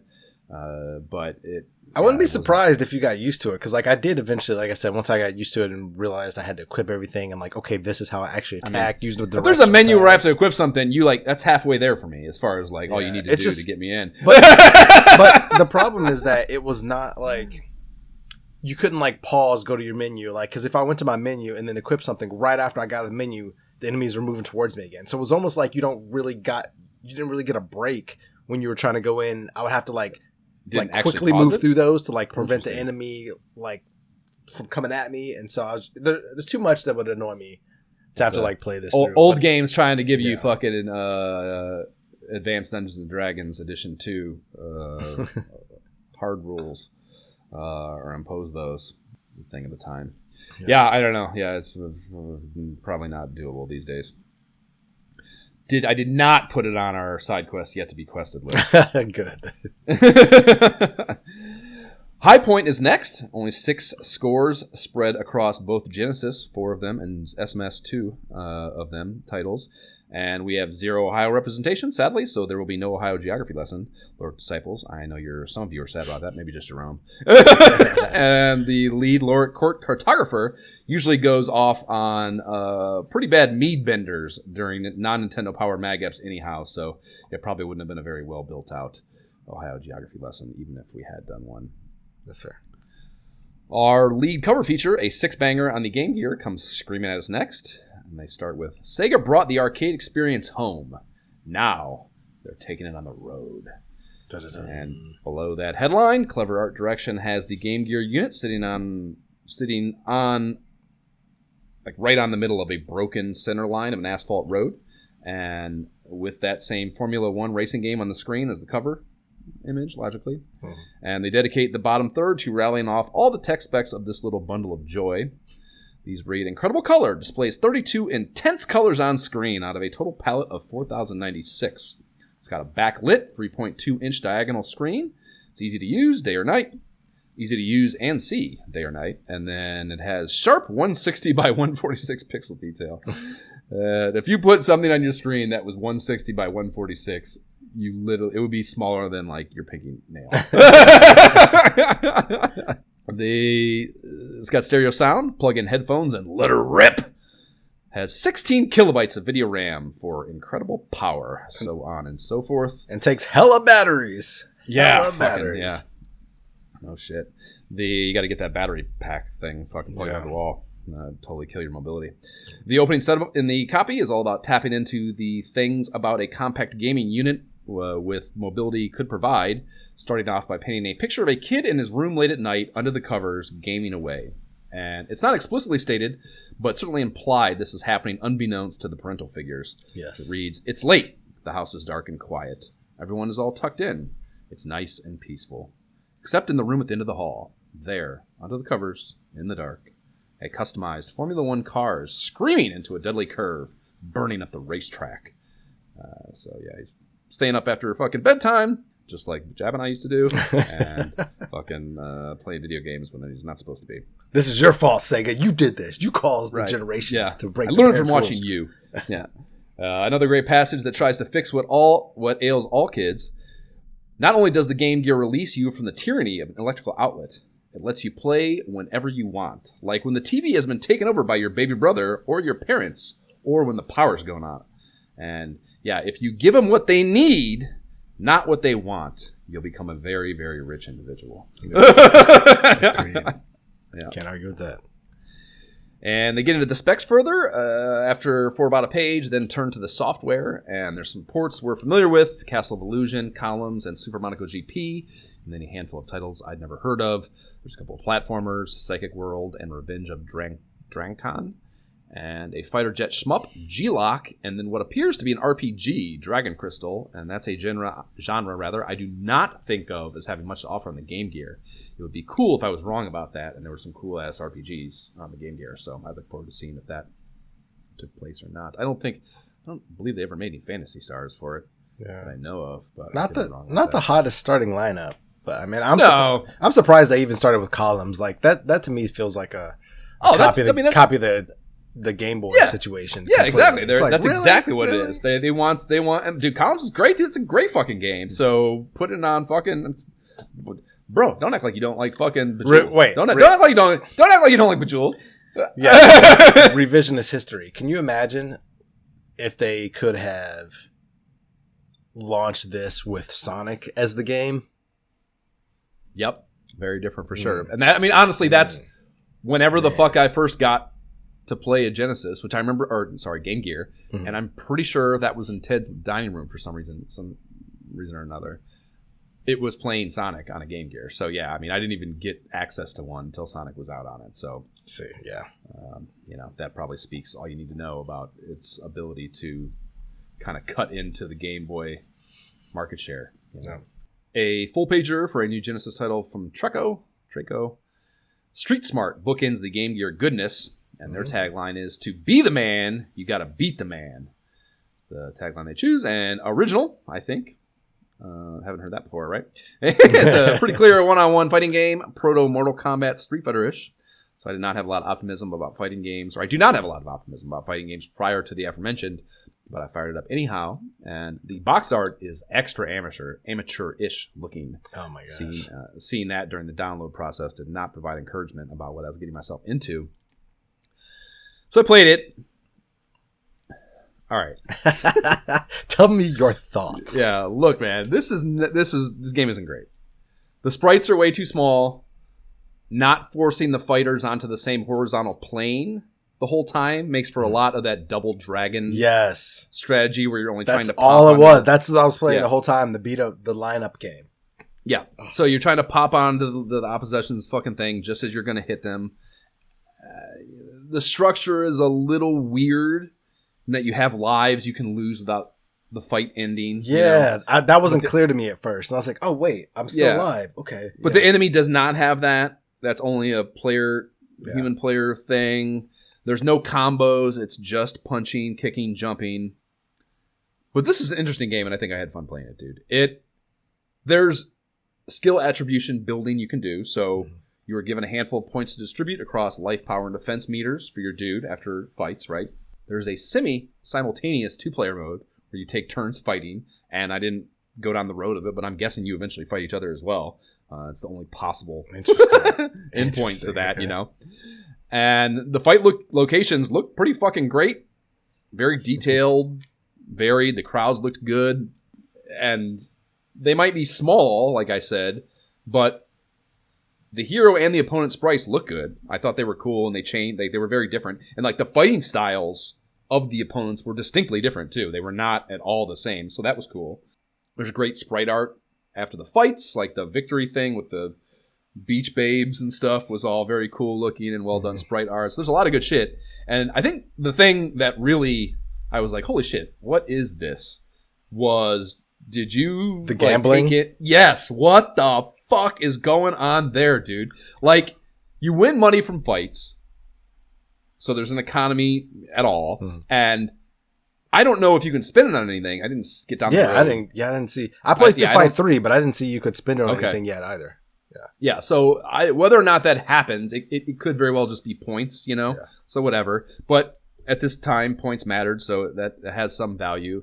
But in between fights, after you've added your skill points, you were shown the matchup you're going up against next, and most importantly, their stats, right? It's like where they're at in the same life, power, stamina shit.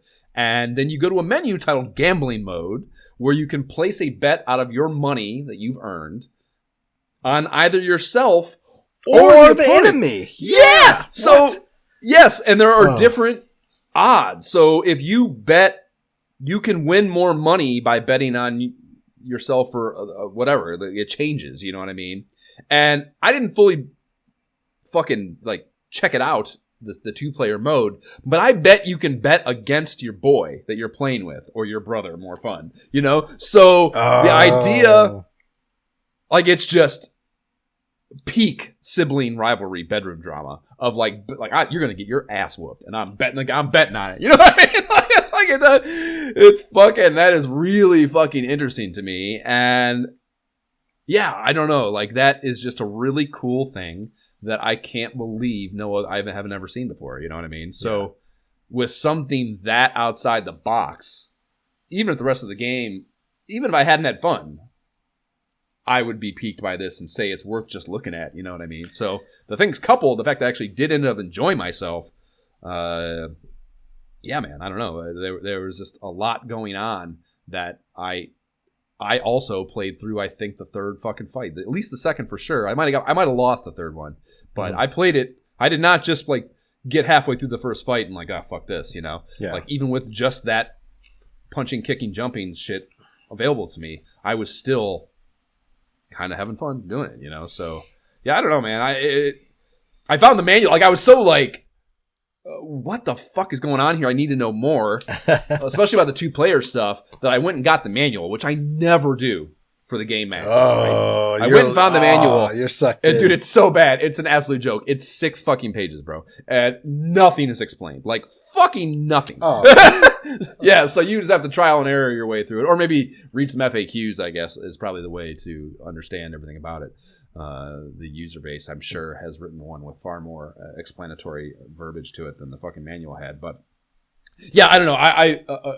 I could not have had less faith that there would be anything in here worth talking about when I first was looking at the ad and then firing it up. But it's, again, especially the time, IP didn't matter yet, and it's just is the game weird and interesting, and does it give me anything? Yeah. To fucking anything between the kids I'm sitting here playing it with. There's just a lot, I think, that especially being a proto fighting game, before Street Fighter and Mortal Kombat happened. This was probably oh, dude, you gotta try this out. It's such an interesting game, such an interesting concept. It's I was having fun, which, to your point, yes, because I played all the way through Fight 3. The art was interesting, the background, the crowds are moving and stuff. So to your point, pre-Street Fighter, it was oh, this is the art drew me in just because of the mag, just because of the big sprite there. So I'm what's this going to be? And obviously the game is completely opposite. They're very small sprite. Correction. You are a very small sprite.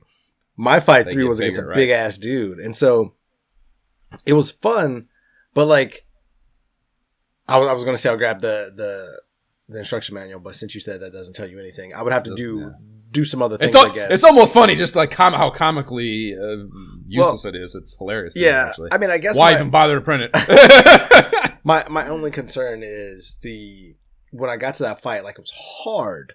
Maybe I need to change attributes. It does ramp up fast. Yeah, not just the lining up, but I kept trying jump kicks and none of them ever landed. So I was why is this move because they can move off the fucking plane. That's Dude, that's a tough thing about it. But also, jump kicks tend to be a cheat code in games true. like this too. And this was maybe before those. So, or no, because we had turtles already. So maybe not. Yeah, I mean, you mentioned I talked about it too, how small the sprites were.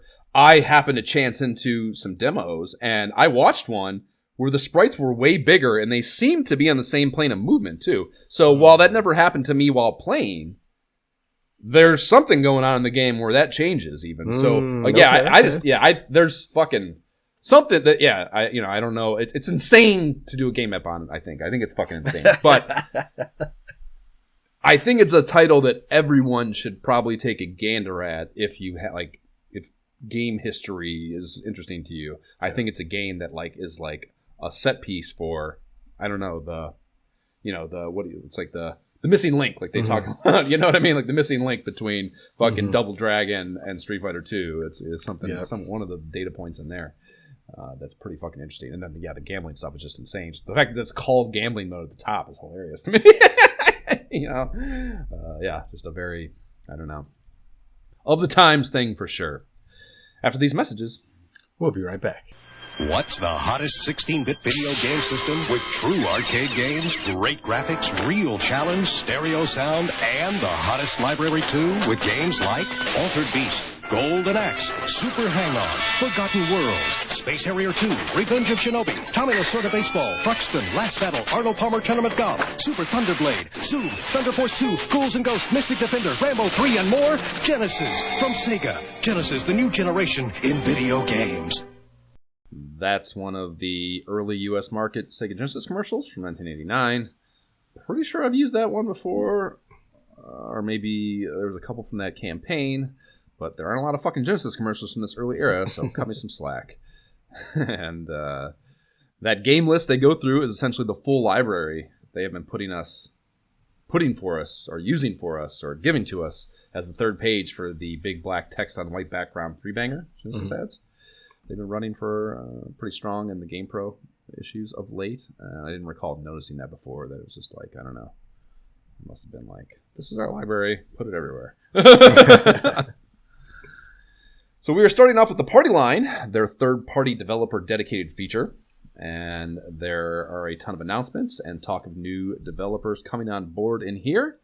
They mentioned Taito, a longtime Nintendo game designer that's now playing on the Sega team, is how they worded it. I like that. Right. Is putting the finishing touches on 3 hot Genesis games.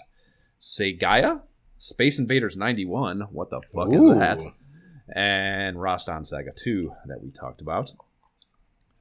There's 3 games that are on shelves by the end of May and don't otherwise appear in the mag. We have Bimini Run, that speedboat action game that has been out for a while. It's a fun concept, but leaves much to be desired in actual gameplay. And then we have James Pond, Underwater Agent. This is a 2D platformer from, quote, the whacked out folks at Electronic Arts, unquote. And this is a game I remember as being a big curiosity. It was part of that distinct early EA Genesis box style that I have a really soft spot for. It's like this, I don't know, I guess it'd be really hard to describe verbally, but it was prominent in all their early games. I had Powermonger, I had this game called Fairy Tale, I had a bunch of games in that early line. Mad 92 was certainly in the vein of, the sports titles were a little different, but anyways, that was their box style, and this was one of those games. And yeah, I just remember it being a big curiosity, but not being something I ever really got into at the time. So I had never played it.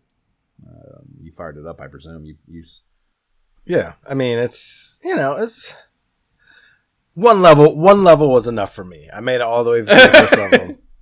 Like, it's a simple kiddie game, good music, like simple concept, that kind of thing. Like, it clearly was good enough or well received enough, or they thought it was well received enough to get a couple follow-ups, because even when I was grabbing the music, I saw James Bond 2, James Bond 3, so I was like, oh wow, okay. Yeah.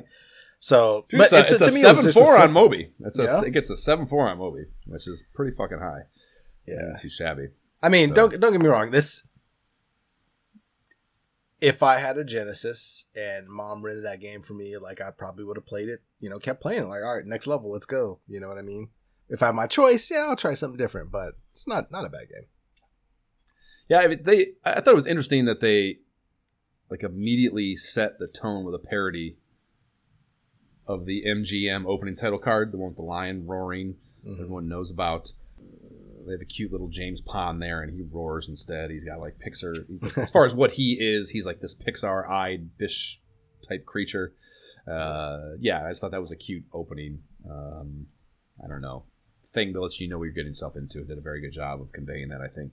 And then yeah, man, it's a cute little platformer shooter deal with some. There's like, it's not just shooters. There's some light objectives that require a little bit of back and forth. You gotta save the little guys. Right, the crabs to get the keys and unlock the crabs out of the thing, and I thought that was cool to keep it from just being like a button jamming. Yeah, you're not just platforming; you're doing stuff right. along the way. There's something to do in there too. So yeah, I thought I played all the way through that first level, and then the other one is also from EA, and it's the first of many golf sim titles for the system, PGA Tour Golf. In addition to the PGA name, they have 6 digitized golfers' likenesses on the cover to hammer home this shit is the real license deal. The only one of them that I recognize was Fred Couples, but I'm far from a golf fan, so whatever on that. And the huge pixels of that digitized photo of some dude digging himself out of a bunker, that's the opening title card deal or title screen, it almost made my eyes water. The pixelization nostalgia that it gave for me. It was really fucking, I don't know, just it reminded me of those, like, I don't know, those, again, I've talked about them in passing at times, but like those Bills pictures that I used to rip off AOL and stuff that were like just the worst resolution ever, you know. And yeah, fucking there's just something about it that is just so dated, but it still looks good. It's just, you can see every single pixel. It's like 4 pixels on the fucking thing on the screen, you know. So yeah, it's just a really, really dated thing, but still very good. We go from that to this Pro Shop pixel art menu screen, you know what I mean? And it looks like it's, you know, it's actually got like the drop down menu stuff at the top of the thing. So it is like, you know, all those early EA games, they're all coming from PC, you know. So they haven't totally streamlined that conversion yet, and this still plays in a lot of ways and functions in a lot of ways like a PC game. Right. But this one in particular, because of the art style and whatever, it looks so much like a Mac Venture game to me. Like those Shadow Gates and the fucking Uninviteds and Deja Vu and all those. It looks very much like that. But yes, I assume you played this game. No. Golf? No, I did not. Oh, Jay, you fucked up, dude. It's good, man. Not it is chance. fucking good. It's good, dude. I am completely uninterested in playing a golf game. I don't like golf either, dude, but it's like hockey. The golf games are good, dude. Even the first black box NES golf game is still good. If it's done well, if they put the care in it to have to care about, or not care about, if they put the care in it to give you control over like the minutia of golf, the directions, the wind, all that bullshit, the clubs, power, blah, lie of the green and all that stuff. And they do all that, dude. And honestly, it's kind of mind-blowing how far they take it for how rudimentary this might be. Like, you start the thing, and they give you an aerial flyby of the course. I mean, and it's like, it's choppy as shit. It's fucking, you know, it's early. But they do a full flyby that works and conveys what the course is going to be.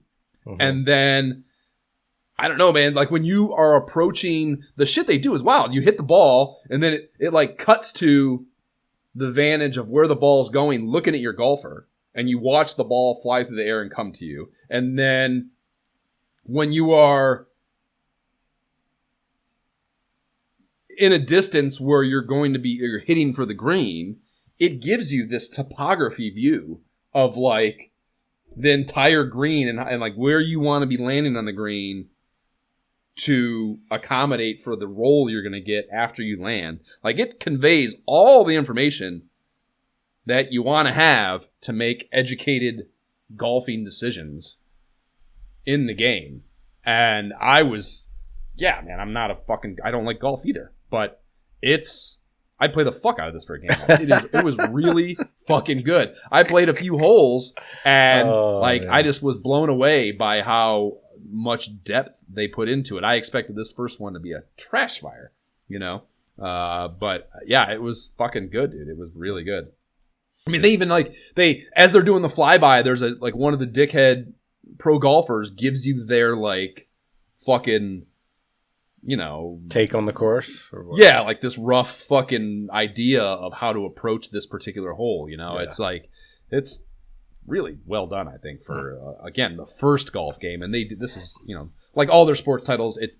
It's a lineage that's going to get better as we go. So, I mean, the later ones are probably off the fucking chain. I don't think I ever touched any one of these golf games at the time. I did get into, I'm sure I've talked about this before too, but I did get into Lynx LS on the PC at this time. And that shit was like elite golf game this is like the mid to late 90s, right before Tiger I was probably PlayStation and 64 became a thing. That was like the best golf experience you could have it was, you're playing with a mouse, so you have like really fine tuned rollerball type control over direction and stuff, so yeah, those games are fucking great. And it was so detailed. It was on PC, so they could do anything as far as like the digitization of all the golfers and stuff.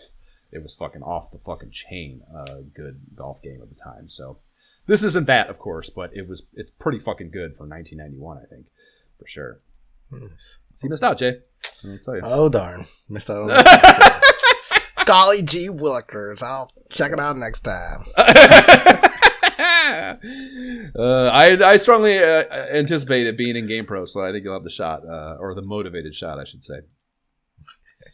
The Elite Mullet Kid full pager for our last game app. Say it for me. I can never say it. I can't say that word.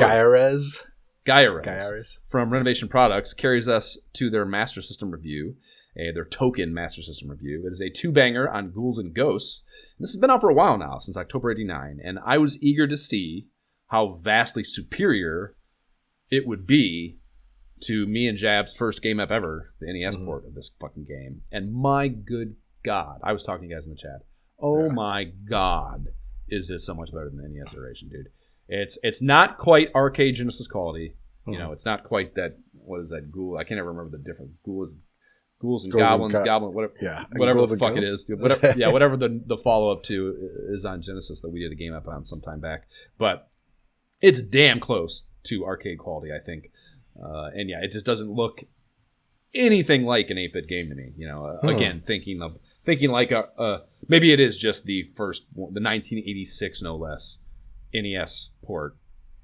That's notoriously horrible in my mind when I'm making this comparison, as opposed to the actual arcade game. But holy shit, is it better? And it just makes me really, really sad to think of how much more positive a note this podcast could have gotten off to start with had we played that version instead.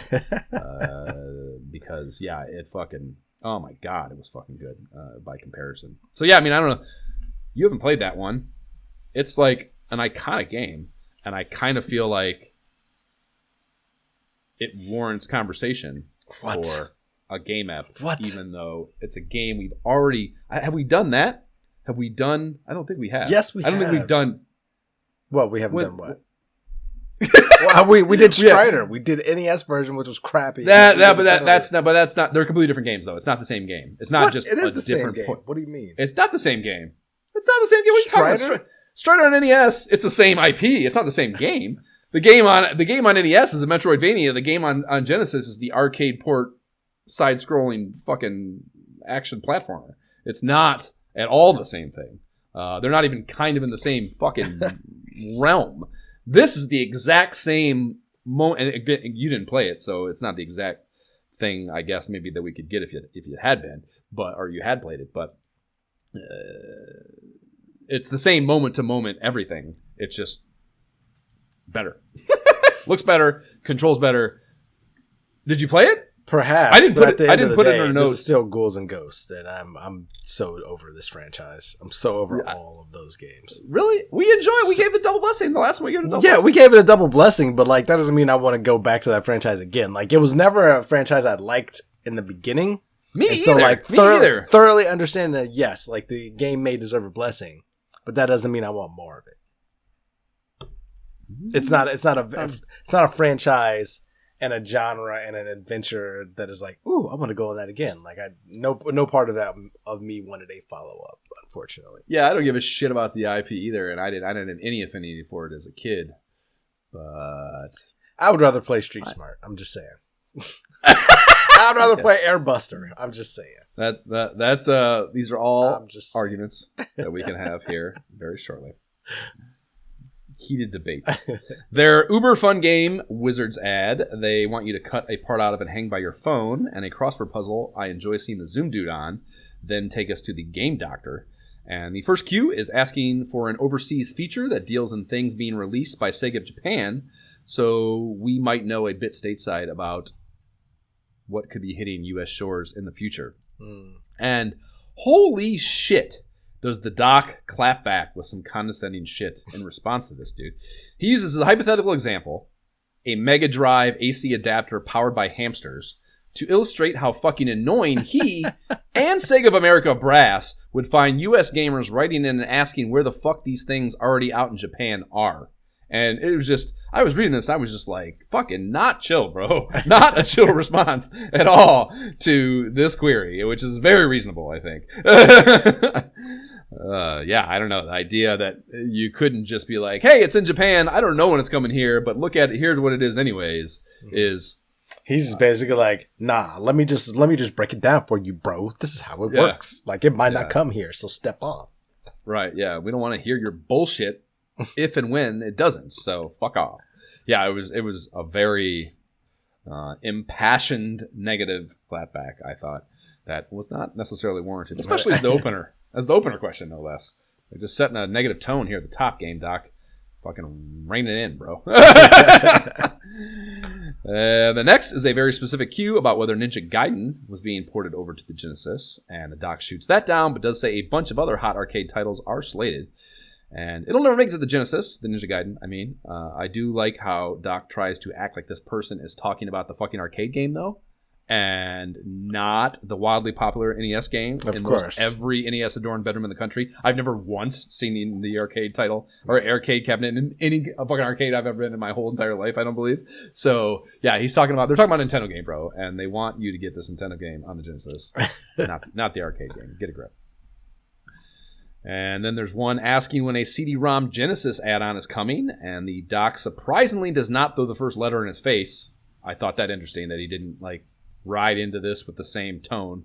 But he does say Sega doesn't want to release an expensive peripheral like that without being sure there would be a solid software library to support it, which is funny because that is exactly what they will do later when they release the Sega CD in a couple of years. There's not enough of a library, it's not supported, it's expensive as fuck, and it doesn't work, So it is hilarious to me that he literally says exactly that they're not going to do exactly what they did do. So that was pretty funny. And then the last one is some real dreamer out there asking whether they could flip the script of the power base converter that I just mentioned a little bit ago.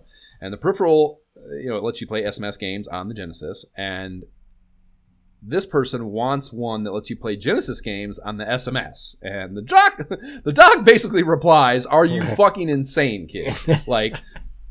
No, he says the power base converter is basically its own little SMS powered. It's its own little SMS, contained SMS that is powered by the Genesis hardware. So you plug this thing in to your Genesis cartridge slot, and it's basically just popping the SMS right into your Genesis. Yeah. And for obvious reasons, the cost of making something that could do the reverse of that on the SMS hardware would not be practical for consumers. So this did, however, put in my mind,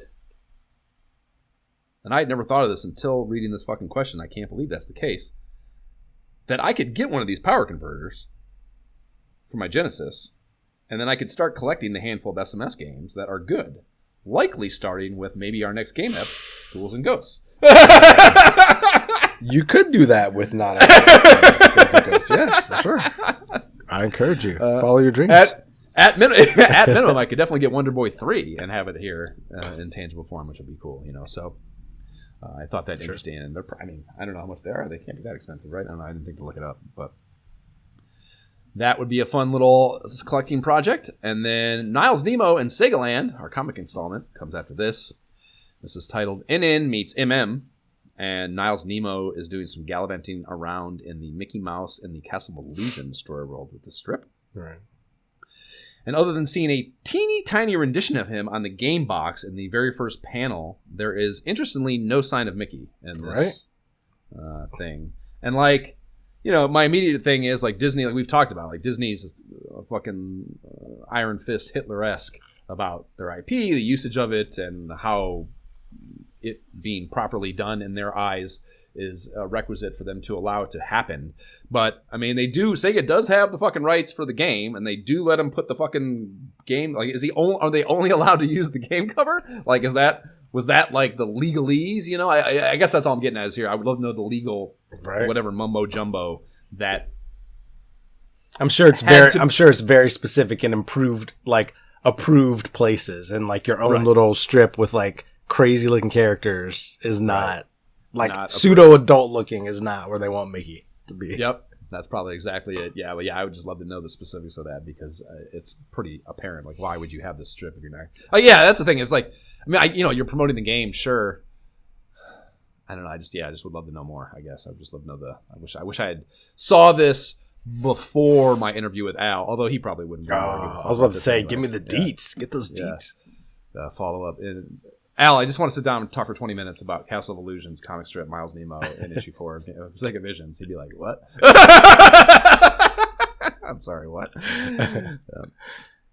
So it starts off with Nemo in his bedroom eating another rank-ass pizza flavor, pineapple cheesecake, and then having the ensuing fucked-up dream that he has after all his fucked-up pizzas. And this, as far as the story goes, once he's in his little dream state, it's an old lady telling him to head into the castle. We see a couple of the levels, the forest, and Toyland before one of those bastard bicycle clowns crashes into him and he wakes up. I thought that was funny. Like, easily the enemy that like I remembered most in that game is the one that wakes him up. I thought that at least kind of cool. That maybe it's totally happenstance, or maybe it's like the players of that game. That was a universal experience. The frustration of those. I think that for sure. Yeah.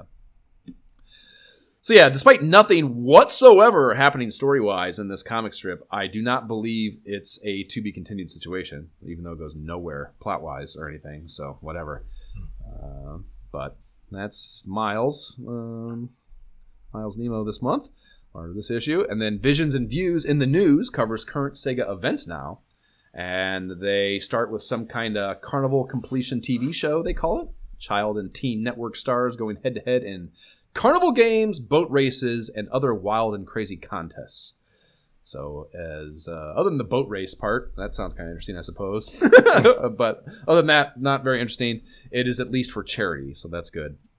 Though I feel like they name the charities, and I feel that one of them they name is MAD, the Mothers Against Drunk Driving thing. And I feel like I've read somewhere in the whatever and are going through something, history, maybe it's something I read outside of the context of this podcast, but somewhere I believe I've seen that Mothers Against Drunk Driving did a bunch of grimy ass shit and is actually like a super fucked up organization. What? Which very controversial for the time. Man. I remember those like promos for fucking the what was that? I feel like they were. I think of them in tandem with that Gruff the Crime Dog. What was that called? I know who you're talking about. You know what I'm talking about? That dog in the trench coat. I feel like that was like, I don't know, maybe they played those fucking PSAs. Probably back to back. Yeah, something. But yeah, I remember fucking reading something pretty grimy about. They would always play them in the afternoon and the cartoon and stuff like. So you have no choice not to see them. Yeah. Right. Yeah, on the surface, sure, anyone against drunk driving sounds good, but like I feel like. You know, if you think about it, Mothers Against Drunk Driving, that sounds like a haven for Karens, you know? So, yeah, I can see how perhaps that could get off the rails potentially. Not a big leap. Not a big leap to see. Yeah. Next is a game counselor feature. Oh man, 6 of them. And there are 0 mullets. Sadly, I was absolutely fucking devastated by that. But I suppose there is some comedy to be had in here. The dude in the fucking suspenders, Mitch, and I honestly can't read his last name because it's that white text on yellow. Yeah. I literally, I zoomed in. I literally cannot read what the fuck it says. So terrible design decision. Not the worst ever, but a very terrible design decision. But he's probably the funniest looking dude of the 6 or person of the 6th. And he calls himself a mobile disc jockey. I'm not sure what that even is, but any DJ in suspenders is funny to me, so that works. Right. And he's also flexing in his favorite game list. He mentioned Sonic, which isn't fucking out yet, dude. Right? So we know you're a cool guy, game console with VIP game access. Don't throw it on our fucking face like that. Pick shit we can play too. This is the idea here is you're recommending things that could be played by the people reading the magazine right now. That's why we ask you what your favorite game is, you know. What are the pros playing, dude? Not some hidden secret thing like, oh, I'm playing this game, you haven't got it yet. Right. And then the other one probably is the stoner counselor, Michael McShane. His top hobby is taking care of my reptiles. Right? Like, it's funny. I thought that was a girl. Like, long hair and everything, just the way, like, it is. I'm like, no, definitely named Michael. Okay. Got it. Yeah. And he's talking about E-SWAT, so I'm like, whatever, dude. Get out of here. yeah. Not the best reco for sure. Half of them, the two women, and I don't know why both of the two women, by the way. Why did they... None of the dudes are there. The two women are each in front of that Sega sign, so I don't know. Was that coordinated by them? Was that coordinated by the direct? Well, why are they the only two in front of the sign? I thought that interesting. Yeah. But those two and then the anime enthusiast go with Castle of Illusion for their favorite game. So 3 out of the 6 pick that as their favorite game. So, I mean, we gave it a double blessing. It's a fucking great game. Yeah. So, good game, but kind of surprising that we got half, 50% representation on that. The Asian guy, the anime... No, he's not the anime enthusiast. The Asian guy is someone different. But he is clearly the smartest of the lot. You can tell both in his elevated writing syntax. He says that a lot of my free time is spent deep in the pages of fiction novels, end quote. Right. So, he writes at elevated level relative to the others. And then his favorite game is Phantasy Star 2. Duh. Insane. And, speaking of, Jay... Are you quitting the podcast, or are we going to make our scheduled recording of February 1st for the next SideQuest ep featuring that very video game title? I'm sorry, were you talking to me? I was... Yes, you're Jay. Yes, I'm playing that game. Oh. I don't know. I'm enjoying it. I don't know. I very much enjoyed this section. I will concede right here at the outright. You should consult the hint book a little bit, I think. For the it's just hard to get back into. I'm like, wait, what was I? Where were we? Oh gosh, dude, the beauty of that game gives you the librarian. If you need to know what to do, you should go talk to the librarian. They built that in for podcasters 30 years later. She'll tell you exactly what the fuck to do next. She goes in there and just lays it out for you. It was amazing how you haven't played in fucking 6 months? How about this? And it was like I was right on track. It was fucking great. Okay. So yeah, definitely talk to her as a starter pack. Except for that mobile disc jockey, weightlifting, Sonic flaunting prick Mitch, they all provide tips for their favorite games. Not Mitch though; he's off the clock. No tips for you. I only do that while I'm working. So that's kind of cool. They give you a little something to fucking take away is improve your gaming life. And then the last thing is an apology for not having included an address to send entries for the Great Sega Brush-Off contest they put out the last issue. They apparently got plenty of letters telling them that they fucked up, didn't put an address in there, which is interesting seeing as they needed an address to send that letter to Bitch. Right, how did they... So, I don't know, that's just how people work, I guess, but... We go from there to company attractions, teasing Spider-Man and Phantasy Star 3 for the Genesis, as well as Shinobi hitting for the Game Gear. So how exciting is that, Jay? We haven't even finished PS2 yet, and 3 is on its way. No comment. I am stoked about Spider-Man. Conversely to your stokedness about Phantasy Star 3, I am very stoked about Spider-Man. That game is fucking great, so I look forward to that. And I guess maybe we're battling between that. I can already predict the inner turmoil I'll be experiencing between that and Sonic for our next game episode coming out of a Sega Visions. There is an ad for a simulation joint from Micronet, Warriors of Rome, on the inside back cover. But again, we ain't playing no Genesis War simulation games, so we out on Sega Visions 4.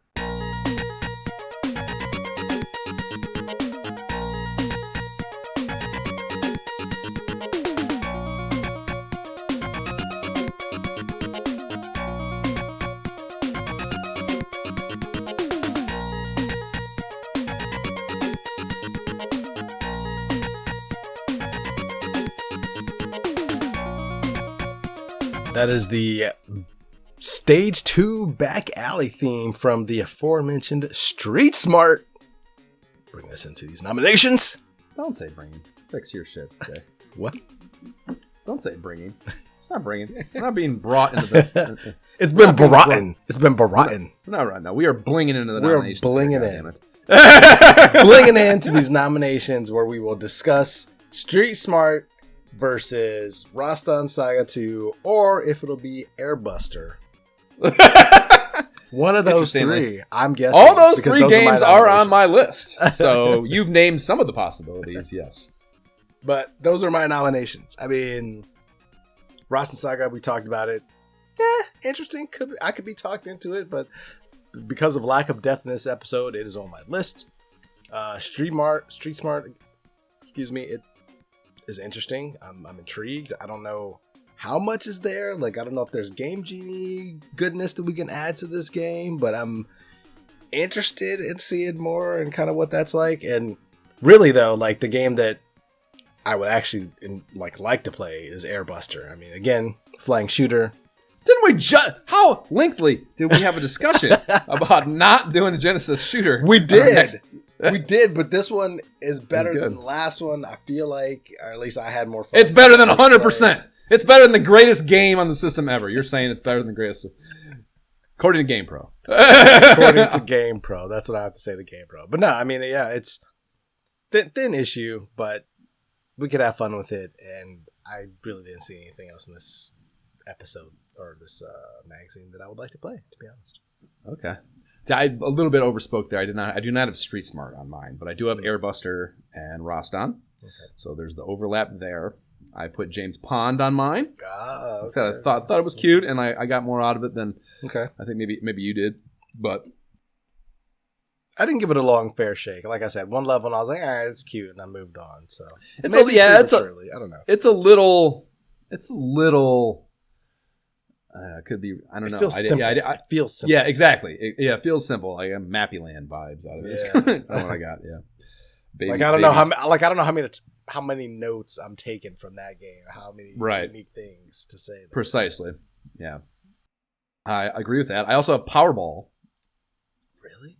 The very first ad. Again, it's such a weird sports game, and again, thin issue that it made my list, and I didn't bother to take it off. And then my last one is Ghouls and Ghosts on the SMS. So that would be interesting to revisit 100 some episodes later in better form. I can if I was scared that I was like hanging on to something with Rastan in saying sticking with it longer than I thought I would at first. I thought that was just some weird fantasy theme thing that I am predisposed to maybe fucking overlook things about. So hearing that you also oddly but can't explain why I enjoyed it, 2 for 2, at least on initial impressions, is enough, I suppose, of breaking down my barriers to listen to go ahead and doing it. And then, we don't have a lot of Sega side Genesis like, what's the next thing in the lineage going on that side of the fucking ledger. So I like that historical angle of it. So, I mean, I guess to simplify it, and again, to keep, Airbuster, we know what we should do. We should not do a fucking game episode on it. We should just couch co-op it. We should do that. Yeah, and just have some fun with Airbuster, couch co-op it, and not have to fucking write things down about it. Because I think in that context, probably a lot greater. And not having to beat it. Sounds like a much more constructive approach to Airbuster, perhaps, than yet another Genesis shmup. And talking about the minimal things that you can talk about in shmups. Yes. Even though, I enjoyed those episodes just the same as I do all of our episodes, because it's such a fun podcast to do, Jay. I agree. So, Rastan Saga 2? Okay. Done. Very thematic with my Behemoth adventures right now, too. So, it's a nice complementary companion piece to that. All right, word. So that will be our game up next. Rastan Saga 2 on the Sega Genesis. And after that, we will see what Nintendo's up to for April 91 Nintendo Power 23 as far as our mag shit goes. And you can subscribe to the pod on the platform provided by whatever dumbass company that serves up your pottery. Please rate and leave positive shit for the podcast on whatever platform you listen to us on if you enjoy our nonsense, The website is nyehentertainment.com/ISOHpod. You can email us directly at isohpodcast@gmail.com. Follow the pod and banter with us on the Facebook page, the Instagram, the subreddit. Talk shit to us about our gameplay videos on the YouTube. Links to all of those will be in the show notes. And we do not have a Patreon. But if you like giving money to things podcasters sell you to, we'd like to show it our direction. The Able Gamers Foundation creates custom gaming rigs for gamers with disabilities, and that is cool as fuck. AbleGamers.org is where you can find them. T-shirts are on the website. They're dope, and proceeds on those after pod expenses go to Able Gamers. We're rocking some of those right now in the baseball retro cut form. And Jay, what are your socials? Gentleman JB without the second E, although I rarely post these days. Too busy. But you can also find me on Xbox at the same gamer tag. Let's go. Maybe you can humble me in college football. Maybe we can squad up in Marvel Rivals. Holla at me. Okay. I am on Twitter at Josh Folan. Should I start talking about Blue Sky now? I'm on Blue Sky now. I don't even know. I don't know what that is. It's the liberal answer to the increasingly red flag, supposedly Twitter. I don't know. It actually is. I'm enjoying. It's more. It's like it is what Twitter used to be, because Twitter is all about monetization now. It's like it's all like your shit. Unless you're paying for it, your shit's not getting carried in the algorithm at all. On Blue Sky, I'll have some interactions about retro gaming shit. I've advertised more for our podcast. I think we've got more listeners for our podcast probably in the last 2 weeks of me fucking around on Blue Sky than we have in the last, definitely in the last 6 months, because we were barely even podcasting, let alone out there chattering on the interwebs. So part of that is in there too. But yeah, it's just a better conversation because there is more interactivity that's not being guided by monetization. You know what I mean? So in all honesty, it is actually better than Twitter in that regard now. It's obviously not as well populated, I suppose, but I think that's changing too. I see, I just see everyone that I talk to on Twitter for the most part is on Blue Sky now too, which sucks that you're doing like a fucking mirrored existence. That blows for that kind of written word social media experience, you know. But whatever. Anyhow, I'm on. You can find me on there by searching for my name, or my username is nyehentertainment.com. That's a cool thing too. You can actually like, and that's not worth explaining. There's like a nerdy thing you can do. Because like the handles for Blue Sky, or if you're on the Blue Sky server, like a crazy ass blah blah blah at Blue Sky something or other, you can actually like link it to your website domain name. It's like a very, it's open source everything kind of deal, so you can like do this weird ass nerdy thing to link it to your website, so it's linked to Near Entertainment. Okay. So my username on Blue Sky is this nyehentertainment.com, instead of some crazy ass Blue Sky thing, which is kind of fun. But you got to be a nerd and be able to do this dumbass little thing. To make that happen. Anyways, I'm also on Instagram. My Shifty is broke, and that is also what my fucking Oculus tag is. If you want to yell at each other in Cookout or something like that on there, so by all means, find me and let's game. Go Bills! Go Bucks! Okay, bye.